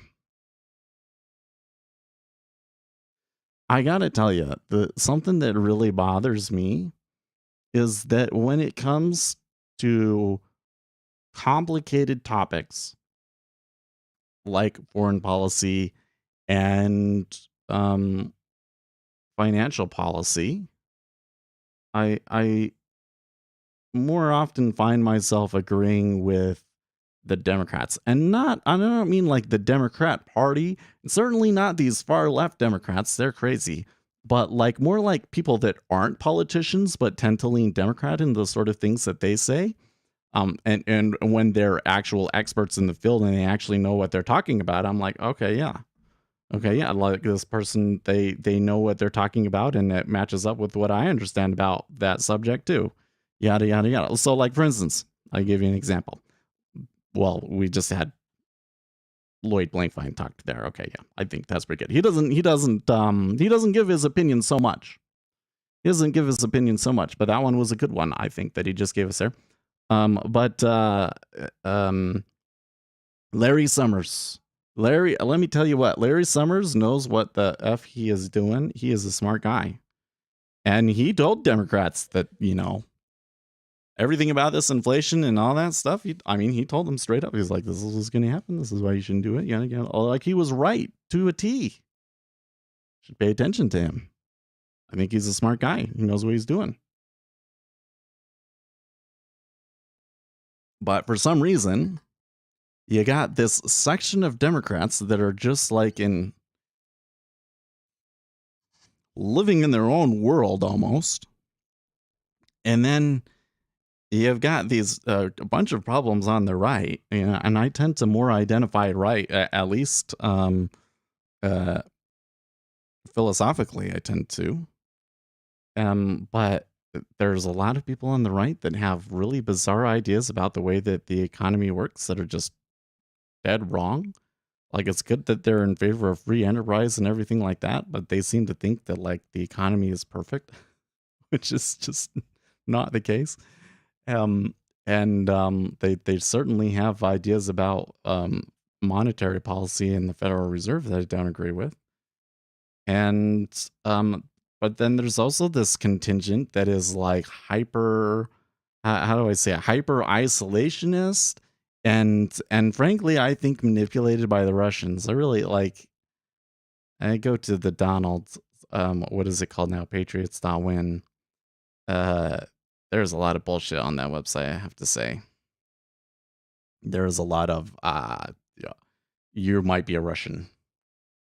You might, how many of these people are actually genuine? I just or and there's also like white nationalists on that website trying to undermine, like, even though it should be against the site's rules, they're coming in and pushing like anti-Semitism and stuff, and like the mods don't do anything about it anymore.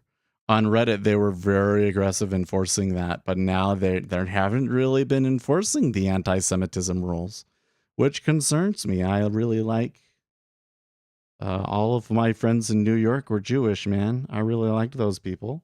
And when I see anti-Semitism out there, or anti-Semitic sentiment, it kind of triggers me. It really bothers me when you see these guys out there saying this, especially like the ones that are just like offhand comments. Like, oh, there's a person. Oh, look, he's a Jew. He looks like a Jew. What? Come on. It's like they can't hide their contempt. They're trying to be crypto Nazis or whatever you call it. And but they always give themselves away because they just can't handle not saying something bad about the Jews. It just, it bothers me so much. And I see so much of that on the right, and I feel like Mitt Romney, like, and that's the other thing. It really bothers me that right now I'm more like, yeah, Mitt Romney's, he understands what's going on here. Like, he's calling it the way that it is, because I hate Mitt Romney, man. He is such a, everything that he said about his policy was wrong. But you know what? I don't even think that he's saying it because like he's seeing the situation right. I think that Mitt Romney just can never pass up the opportunity to bash Republicans. That's what his deal is. That's what his deal is. But geez, it's interesting times we live in here, folks. Um, it seems like people's political ideologies and short-term political goals are shifting the lines every day. You know what I mean? And it makes it a little bit difficult to sometimes interpret what's going on. I think we're lucky right now because everybody hates the Democrats and they can't get anything done, and so at the very least, we don't have to worry too much about what Congress is doing, at least until after the election. And frankly, if you have a Republican Congress and Joe Biden in office, then that still means that like nothing is going to happen. So you still don't have to worry about it for another 2 years. Yeah, that will be kind of nice after having a good 4 years of nothing but politics all the time. Ugh. I love politics, but that can be tough trading sometimes. Yeah. Hmm. I'm just hearing something about they're expecting positive news on Ukraine's bid to join the EU. That'll be interesting. This is a boring day. I need to go back to my real work. Yeah, I probably would. I mean, I think that this is really good action to watch and understand and stuff, but I don't know if this is money making time, really. Right? It could be a period where we could learn some important things, but I tell you, another thing for those of you that are trying to learn order flow, this is really good action to watch, because when you have a really thick instrument that is having a liquidity issue, um, you learn a lot about how liquidity affects things, right? Like it's not the same thing. You would think, okay, look at a thick tick instrument and look at a small tick instrument, and um, determine how the liquidity changes things. But because the range and the specific behaviors that you see in that asset and stuff that might affect, like the S&P 500 moves different from other assets because it's an index. Oil moves different from other assets, other instruments on the CME, because there really isn't much of a secondary market for it. That is like the primary place where those transactions take place, as opposed to like the treasuries. You've got the cash market, the indexes, you got the individual stocks, right? All of the FX futures, you've got stuff elsewhere. It's only the metals and oil where you really see that the futures are like the primary way that these are traded. Oh, and farms, but farms are like way less interesting. So oil is really the one that's like active, where you can see that stuff. So oil is different, right? So really what you want to do is you want to see it on the same instrument. You want to see the 10-year when it's really thick and the 10-year when it's really light, and see how it behaves differently. And you're really getting a show here right now, because the book is really, really thin, and you can kind of see how it it makes it easy for market orders to push it around, but it also makes it easy for liquidity holes to form. And so you get these little pockets where it comes back on you. And if you don't give yourself an efficient entry, it kind of feels choppy and difficult, even though the action so far has very much been trend down. Yeah. That's kind of what I try and talk about in my video about market conditions. So if you want to learn more about that, you can go watch that on YouTube.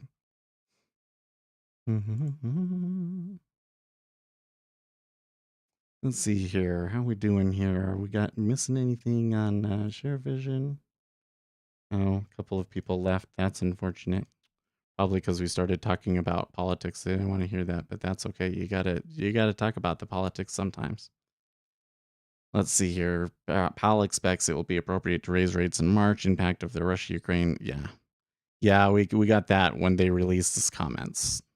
When was that? That was like 9 o'clock Eastern time, wasn't it? That was way back there. By the way, on this retrace here in the treasuries, there's been again a little bit of steepening, because they're giving you A1 half. Remember, for the long time, it was like, wow, maybe A1 half would be okay. Now it's kind of like, maybe A1 would be better. Weren't they voted in the EU yesterday? Zelensky signed on last night. I think that it's not announced or done, but I think that they are expecting positive news on that. Now, I don't understand how does that change things? If they're in the EU, does that change anything? If they're in the EU and they're being attacked by Russia, does that obligate the rest of the EU to do something? How does that work? Does that give them the ability to use defense forces from the EU or hardware from the EU? How does that change things? I don't know anything about that. We'll have to do some research. I don't know if it's a big deal. It might just be a symbolic thing, because I don't know. Does anybody expect at the moment Ukraine to be an independent country in a month? I think that they will still be fighting in a month. That's what I think right now. It's a fluid situation. My opinion is probably going to change tomorrow. But by the way, Live, I don't know if you were here when I talked about it yesterday, but that video that you sent me, why did you send me that video? I was unsure if there was something in it that you thought might be interesting, because it did seem like, with the way that he was trading, it would end up putting you in some of the spots that I find interesting. But it was also very, very old, so I'm like, why was he looking at that? And I also had a lot of problems with what he was saying in that video. There was a couple of red flags in that video. I have to tell you, the way that the trade that he was describing sounded very much like a trade that bots liked to use in the earlier years. And somewhere around 2019, it stopped working. So might probably isn't a very good trade in post 2020 for sure. The kind of trade that he was taking. But it was kind of interesting because the way that he was doing things, because he was looking for lots of pivots in an area, would have a tendency to get you in around liquidity holes. Would. Similar areas. So I thought that was interesting.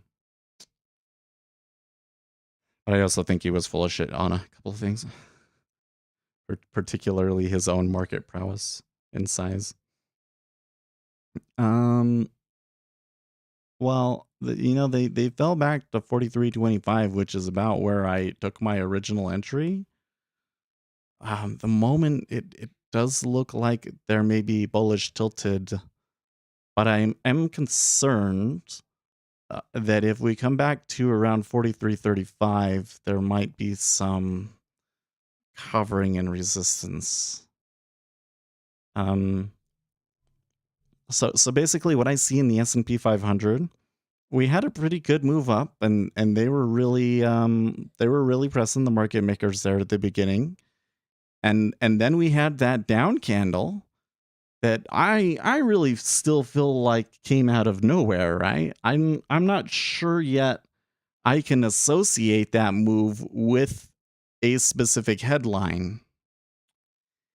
And that led to a full stop out of the long market makers.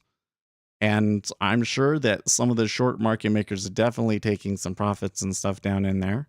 So if we get back to the average positions at 43.35 and 43.42, you might get some interesting stuff. So if I was going to buy right now, I don't think that I would be looking for like a new high of the day, for instance. Policy cannot address supply side challenges. Yeah. Well, I don't think that's entirely correct, though. Or no, I'm not saying it right. Raising interest rates is not going to resolve supply side problems. That's true. But supply side problems may still necessitate rate increases. Because especially if your monetary policy is too accommodative at that point, what's happening is you're juicing the economy while the supply side issues are persisting. You kind of just exacerbate them. You know what I mean? Which puts the Federal Reserve between a rock and a hard place. And this is the thing that happened in the 70s. Was in the 70s they said, oh, okay, like we're getting inflation, but it's because of these reasons, and so we shouldn't do anything. And that went on long enough before the Fed chairman changed and Volcker said, no, we're going to raise interest rates, and it fixed it.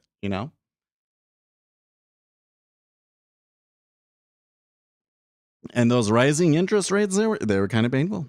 They were kind of painful. So the treasuries are having a hard time crossing this gap in the 30 area. You can see, but I am seeing some reloading on the bid now. So let's see, what was Powell just saying there? Inflation is significantly above target. In the coming months, we will be flexible in rising interest rates. That's still stuff repeating what he had in the opening.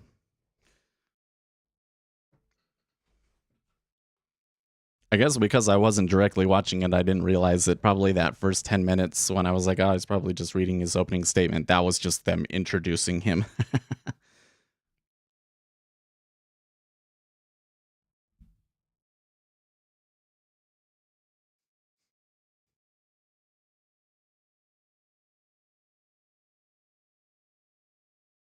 Sometimes when I'm sitting here and I smile to myself, it's because I'm reading anti-cryptocurrency propaganda on Twitter, and I always find it a little bit in entertaining, although I don't necessarily think that the whole stream wants to hear them.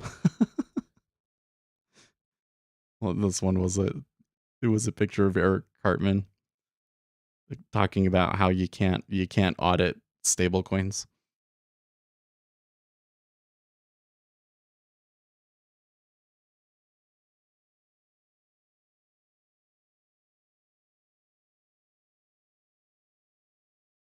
Yeah, so the high here was 0.5. Okay, so they are getting back to the open now.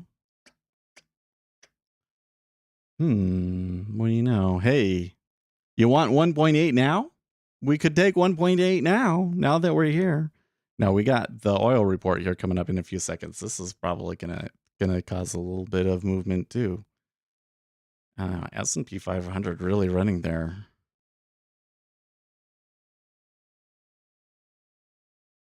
Yeah, it's a draw.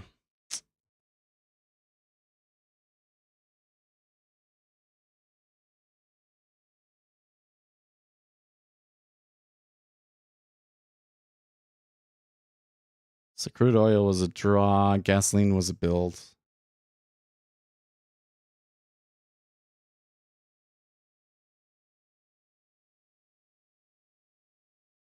Well, no, yeah, it's a problem. So like, this is a problem that I run into. Whenever I bring this up, I'm kind of cheating. Hold on a second. I continue to I make a challenge to people that I know that they can't meet. So when I come in and I'm like, okay, so you have a TA signal, do it over 5 years or 10,000 trades, right? We're gonna say you need to have at least 10,000 trades.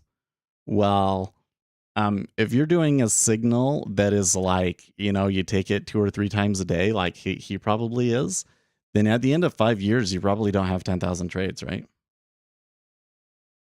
So the first problem I have with what I hear coming from him is that you probably don't have a large enough data set to really conclusively prove that there is a statistical um, inefficiency there. What? So did they? I don't understand here. Is that just coming from the crude oil? That can't be. That can't be. The treasuries are just getting roiled here. They don't like something that the Federal Reserve Chairman just said or something. I do think it is appropriate to raise interest rates by 25 basis points in March, and I expect to make progress in March on a plan to reduce our balance sheet. That does not impose sanctions.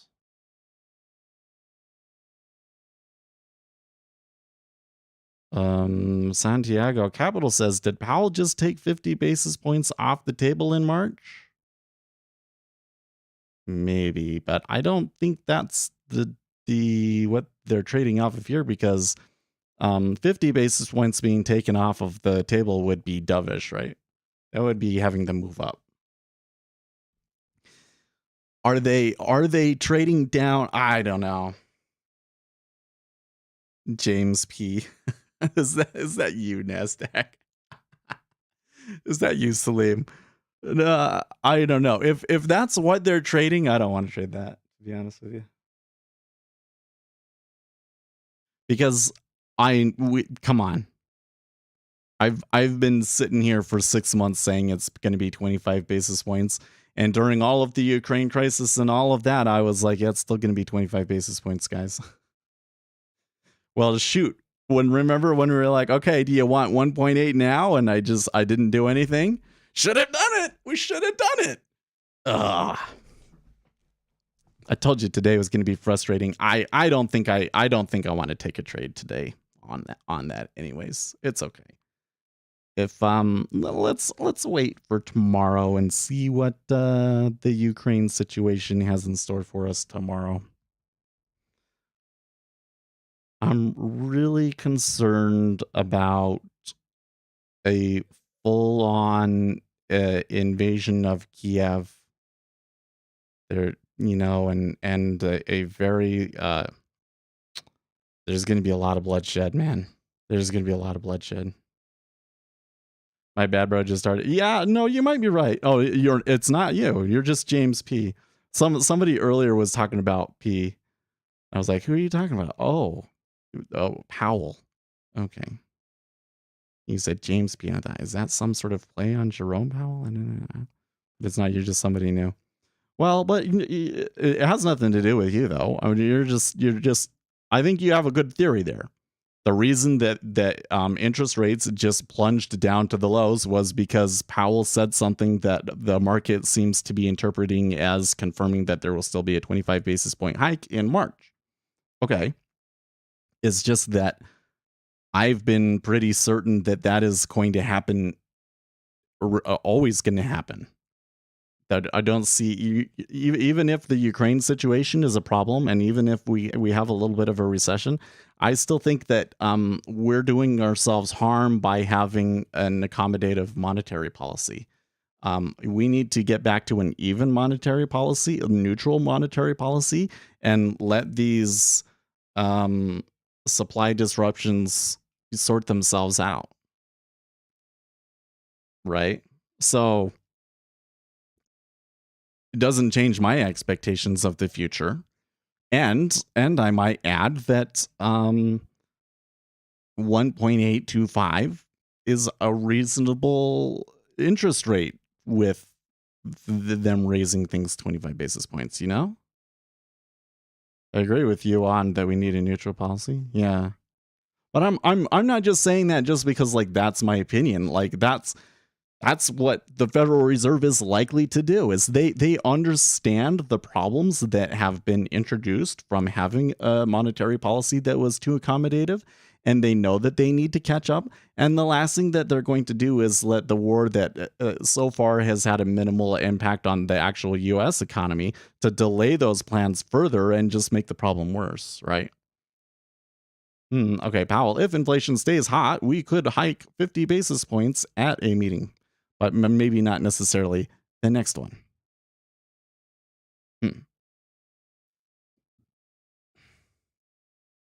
What's Mohammed El Rain here saying on Twitter? As expected, Bank of Canada raises policy rate to 50 basis points. Also, as expected, Fed Chair Powell's statement signals a rate liftoff at the next FOMC meeting and refrains from providing clear additional guidance on subsequent hikes and balance sheet reduction. Yeah, so he's Mohammed El Rain is kind of in the same boat that I am. Hal didn't say anything unexpected. The market is reacting, so somebody had ideas about the future. I guess the reason why I'm saying like I don't want to be involved in it is if it's just like this one person or a group of funds that really position themselves that the Federal Reserve would back off because of the Ukraine conflict or something like that, and reality is hitting them now, which is totally possible, right? They're going to have to sell their positions at losses, and then the market's going to balance back out into equilibrium. And so that doesn't really give me a very effective trade on, okay, let's go long 1.83 right now. Like, nah, because I don't know how big the order is. It could stop anywhere in here. And then when it does stop and you get the post meta order impact, you're probably going to get pretty deep pullbacks, right? I don't think that I want to try and fade the pullback. Something that we could do is we could try taking 1.83 short and trying to get 10 to 15 ticks out of it. That might be possible here in this situation. Especially if we start to see large transactions here around 23.5. That's a better, well, okay, but why are you sending me the video? Are you sending it to me because you think that the approach is effective and I should try using it? Because if that's the case, then I would like to argue about it. But if you're sending it to me because there's just certain interesting things about it, then I would agree there are certain interesting things about it. But I also think to some extent this guy is full of shit. So the reason I say that is, well, okay, I don't want to, because he's dead. He's not around anymore. So I don't want to be like bad mouthing the dead or anything like that. But he's all saying, "Oh, I'm really big" and so forth. No. When I go and look up the fund that he was working for, they are not very big. They only have a few hundred thousand under management, so they're under a million, which is really small actually. So he's all talking like he's this monster trader, and I'm one of the biggest traders in the treasury markets. Um, if he really believes that, then he's just clueless, because he's probably not even trading 1% of, the sort of block orders that I remember going through when I worked at Goldman. I just, you know, but I think that what's more likely is that he's just kind of exaggerating for marketing purposes. But more to the point, like here's the point. The setup that he described, I'm just telling you, I watch pretty much every move here on the 10-year treasury, and even though I don't believe in technical analysis, I very much keep an eye on what technical analysis strategies would be working and not working in this environment. And the strategy that he described probably would not be performing very well for the last 2 years. Probably would not be performing very well for the last 2 years. It would have probably been really great in the pre-2016 era, maybe, and part of the Trump era, but just before the Trump era, saw like in 2019, 2018, 2019, that whole mess changed something, and those strategies stopped working.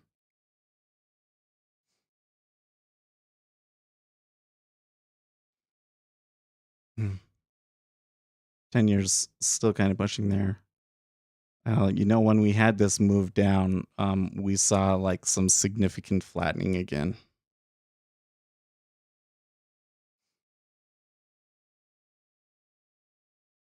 So, anyways, that's why I was wondering why you were giving the video. I didn't watch the whole thing. I only watched to like understanding what his setup was. You know of a hedge fund that uses a similar fund? You have to prove that.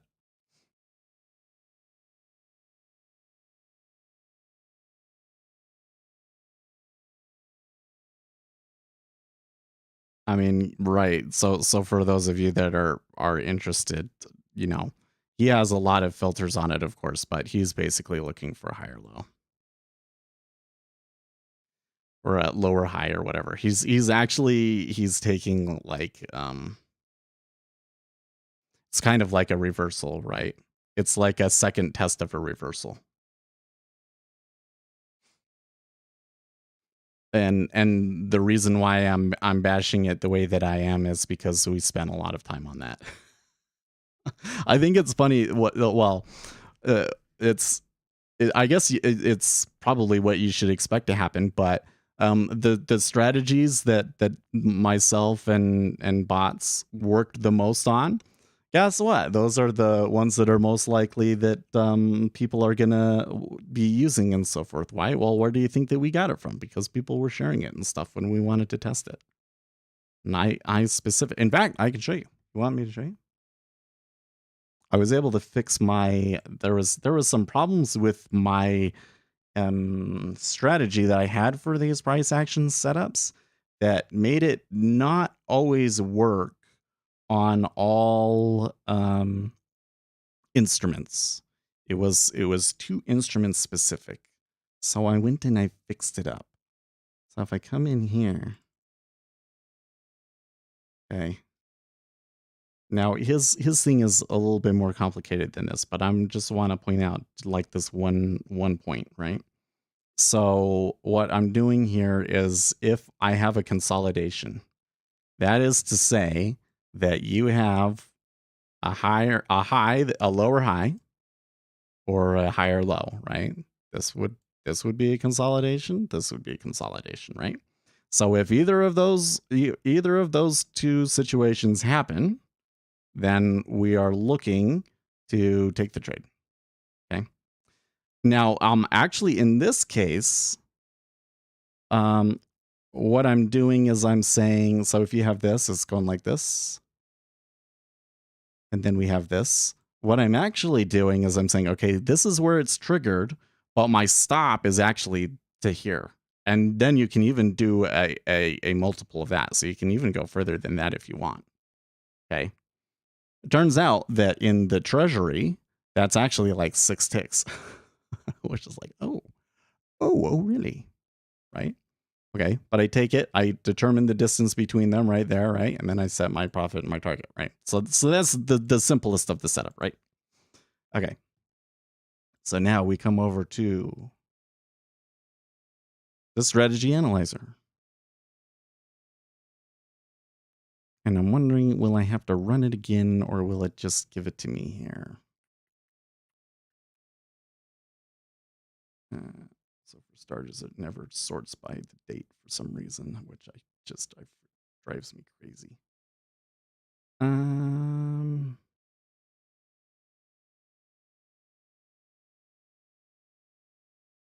Oh, that one's really weird. I think I had one that was 0.86. Yeah, that one right there. There you go. Okay, so I won't show me the settings here, but so you come in here. I ran that strategy over 5 years. Can you believe it? I ran this strategy for 5 years and look at how many trades it gave me. 4,511. So even these results are not necessarily statistically significant, right? It's not enough trades, but it's enough time period. But what does it give you? Doesn't work. On equal risk reward, it doesn't work. I think I've done it. I did the optimization stuff and tried all of these different ways, extensions, etc., etc. Didn't work. A higher high or a higher low in and of itself is not provide any edge whatsoever. Doesn't provide any edge whatsoever. Why would you start with that approach as a starting foundation?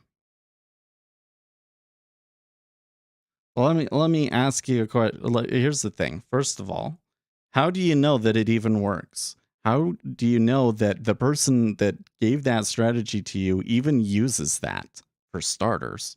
Okay. How do you know you say that these other people use this approach, okay? So how do you know that people have even been successful with it? And then how do you know that the success that they've had really comes from that strategy? Like there's not a single piece of empirical evidence that we have that we can use to come in and say, this would be a great way to start doing things, right? So what we could say, okay, let's see if we can find that justification. Let's just test the basics of the setup, right? And what did they say? It's random. It's random. A higher high or a higher low has absolutely no indication about whether it's going to go higher or lower whatsoever. And trying to use a pivot from two back and setting your stop somewhere beyond that. This is the most common technical analysis mistake that I see. Is people say, if we have a move up and we move right here, everybody's going to get stopped out right here. So you want to have your stop somewhere down here a little bit lower. And if you put your stop down here a little bit lower, you're less likely to get stopped out. It's absolute bullshit. I'm telling you, like, straight up, again, I'm pretty specific here, right? You have a higher low, and then you go and you set your stop below the previous pivot that you have a less chance of being stopped out. There is absolutely no evidence to suggest that. It is random for all intents and purposes. There's no statistical aberration in that setup at all. At all. So we tried to find some edge in it and we couldn't. So it goes back to, why would you want to use that as the basis of your trading? Okay. Here's a better idea. Here's a better idea.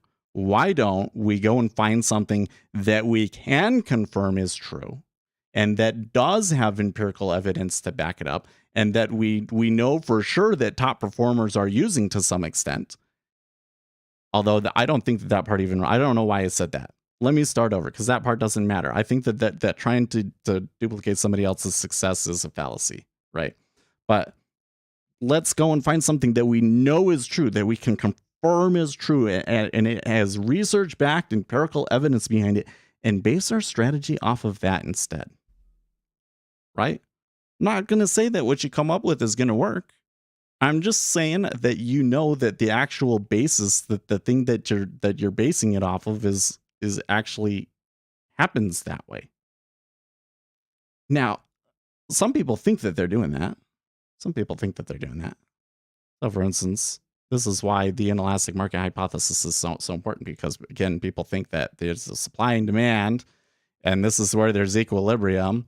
And so the place where there's the most volume will be where supply and demand meet, and it will tend to get stuck around that price. Well, I don't think that the evidence suggests that that's what really actually happens. So that's a misapplication. You're trying to use macroeconomics to try and predict what's going to happen on micro scales. It doesn't work. It doesn't work. So, right. But you say the TA approach is condition specific. So here's what's going to happen. If I go and I was somehow able to apply all of the conditions that he's actually using, and frankly, there's a lot. They would take a long time to program for one, and I don't even know if I would be getting them all correctly, right? But I digress. You're probably going to have half, if not a quarter, as many trades. So now you're going to go from something that had 5,000 trades over 5 years to 1,000 trades over 5 years, right? So, and for something again, like what is 1%? Think about it for a second, okay? I'm going to be dumb here and just use a calculator. If we get to 1,000 trades and there's 45% win rate, so there's like a 10% difference, right? So that's 100 trades, right? Oops. 1,000 times 0.1, of course, is 100 trades, right? Even if we went to his thing, 5,000 times 0.1, 500 trades, right? 500 trades is the difference between you won and you lost. Is that sound statistically significant to you? It's not. Because all it will take to ruin that setup is 1 year, right? 1 year, done. Right? You see? So adding filters to it doesn't help you. I mean, it's possible that adding the filters makes a system that works, but there's going to be no way for you to know that it actually does, right? And probably what's going to happen is you're going to start trading it and then it's going to stop working and then you lost another year, right? So it kind of comes back to the question, because we don't have forever. We want to be successful in trading and we don't have forever to try and do it. And we have limited capital and we have limited time to boot. Where are you going to spend your time? How do you choose to spend your time? You can try and use the same kind of price action setup. And of course, this is unique, but it's price action. It's not too different from what everybody else is saying out there about price action. And guess what? The majority of traders, it's the most popular strategy, and yet the majority of day traders still fail. You can try doing what everybody else is doing, or you can go and find. Oh, you have an appointment. Well, I'm done, right? The last part is just, or you can go and find stuff that is research backed, and for some reason nobody wants to use. Like, that's what's so great about it is not only is it research backed, empirically proven, facts about the markets, nobody wants to believe it or use it. All the retail traders want to ignore it. So it's the best. It's the best of both worlds, guys. You have evidence to back it up, and you don't have as much competition from retail traders.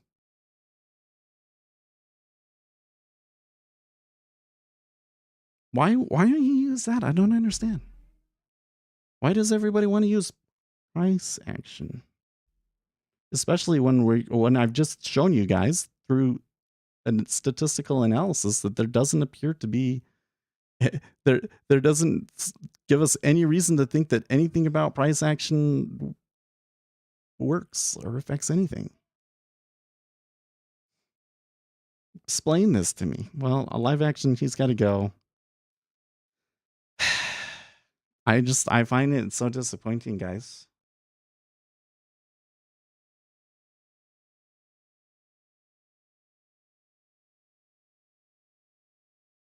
See, what I would like to see is like, hey, Seth, because there's that inverse sine law that when you have a large meta order followed by another large meta order, it increases the impact of the second large meta order. Well, here is a really great way to technically identify when that is more likely to happen. And I came in and I looked at it and I said, well, okay, there needs to be a move within a certain amount of time and with this certain amount of volume. And then there's a certain amount of pull back the other way with a certain amount of volume. And that's pretty good at identifying that situation is happening. And so then you can try and take your reversal there. And, of course, you have to have a risk reward attached to it, but you want your reward to be a lot higher. And it does a pretty good job at identifying those situations where the market is going to roll back on itself harder, right? And then it would be like, oh, look, we took something that was research based, and then we went and we tried to extend that research by trying to find a technical way of identifying when that situation might happen. And we're able to identify an edge out of it, and I can back test it and show that it was profitable, at least over the back test. I probably still wouldn't be able to make it like be statistically significant, but I can at least show that it's profitable over the back test, right? Then I'd be excited, right? I'd be so excited. I would love to see people start to show me things like that instead of some guy sold a course one time in 2012.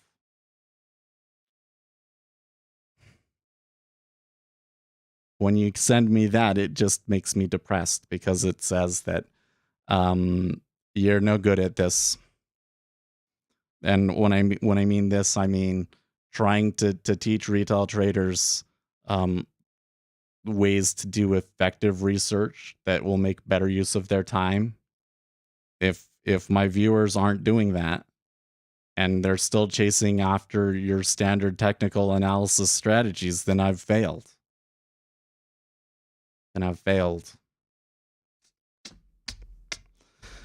It's about, I hate to end on a bummer like that, but it's about time for me to get going. The treasury market's still pretty aggressively short. I don't know, man. So is it the case that the market truly believed yesterday or the day before or whatever that maybe the Federal Reserve wouldn't hike on March? If that is the case, it wouldn't surprise me to see a return to 2%, right? Because 2% was always kind of my benchmark, like probably will be at 2% in March. I always expected that by the meeting that we would be at 2%. And then that we started pricing in like 2 basis point hikes, then that's why we got above that so early. So we're going back to this. Now we've fallen back so far because of all the panic yesterday. Now, if we're going back to that, then 2% is not unreasonable. But I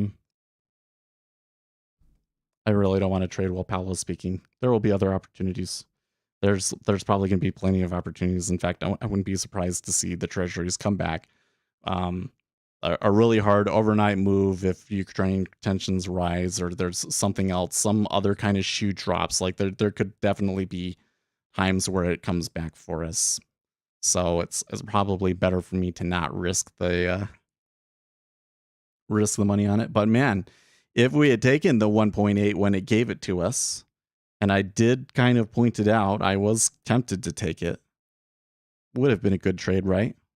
Think that would have been mostly luck because I had no clue that Powell was going to say that, and I certainly had no clue that the market was going to react to it the way that they have when you did say it. But I did identify a pretty good place to take a trade. So,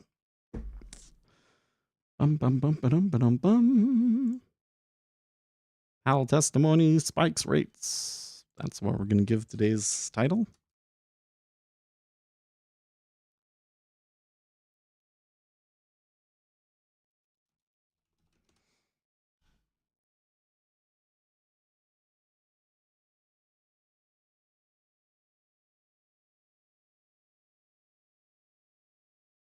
Stay profitable, friends.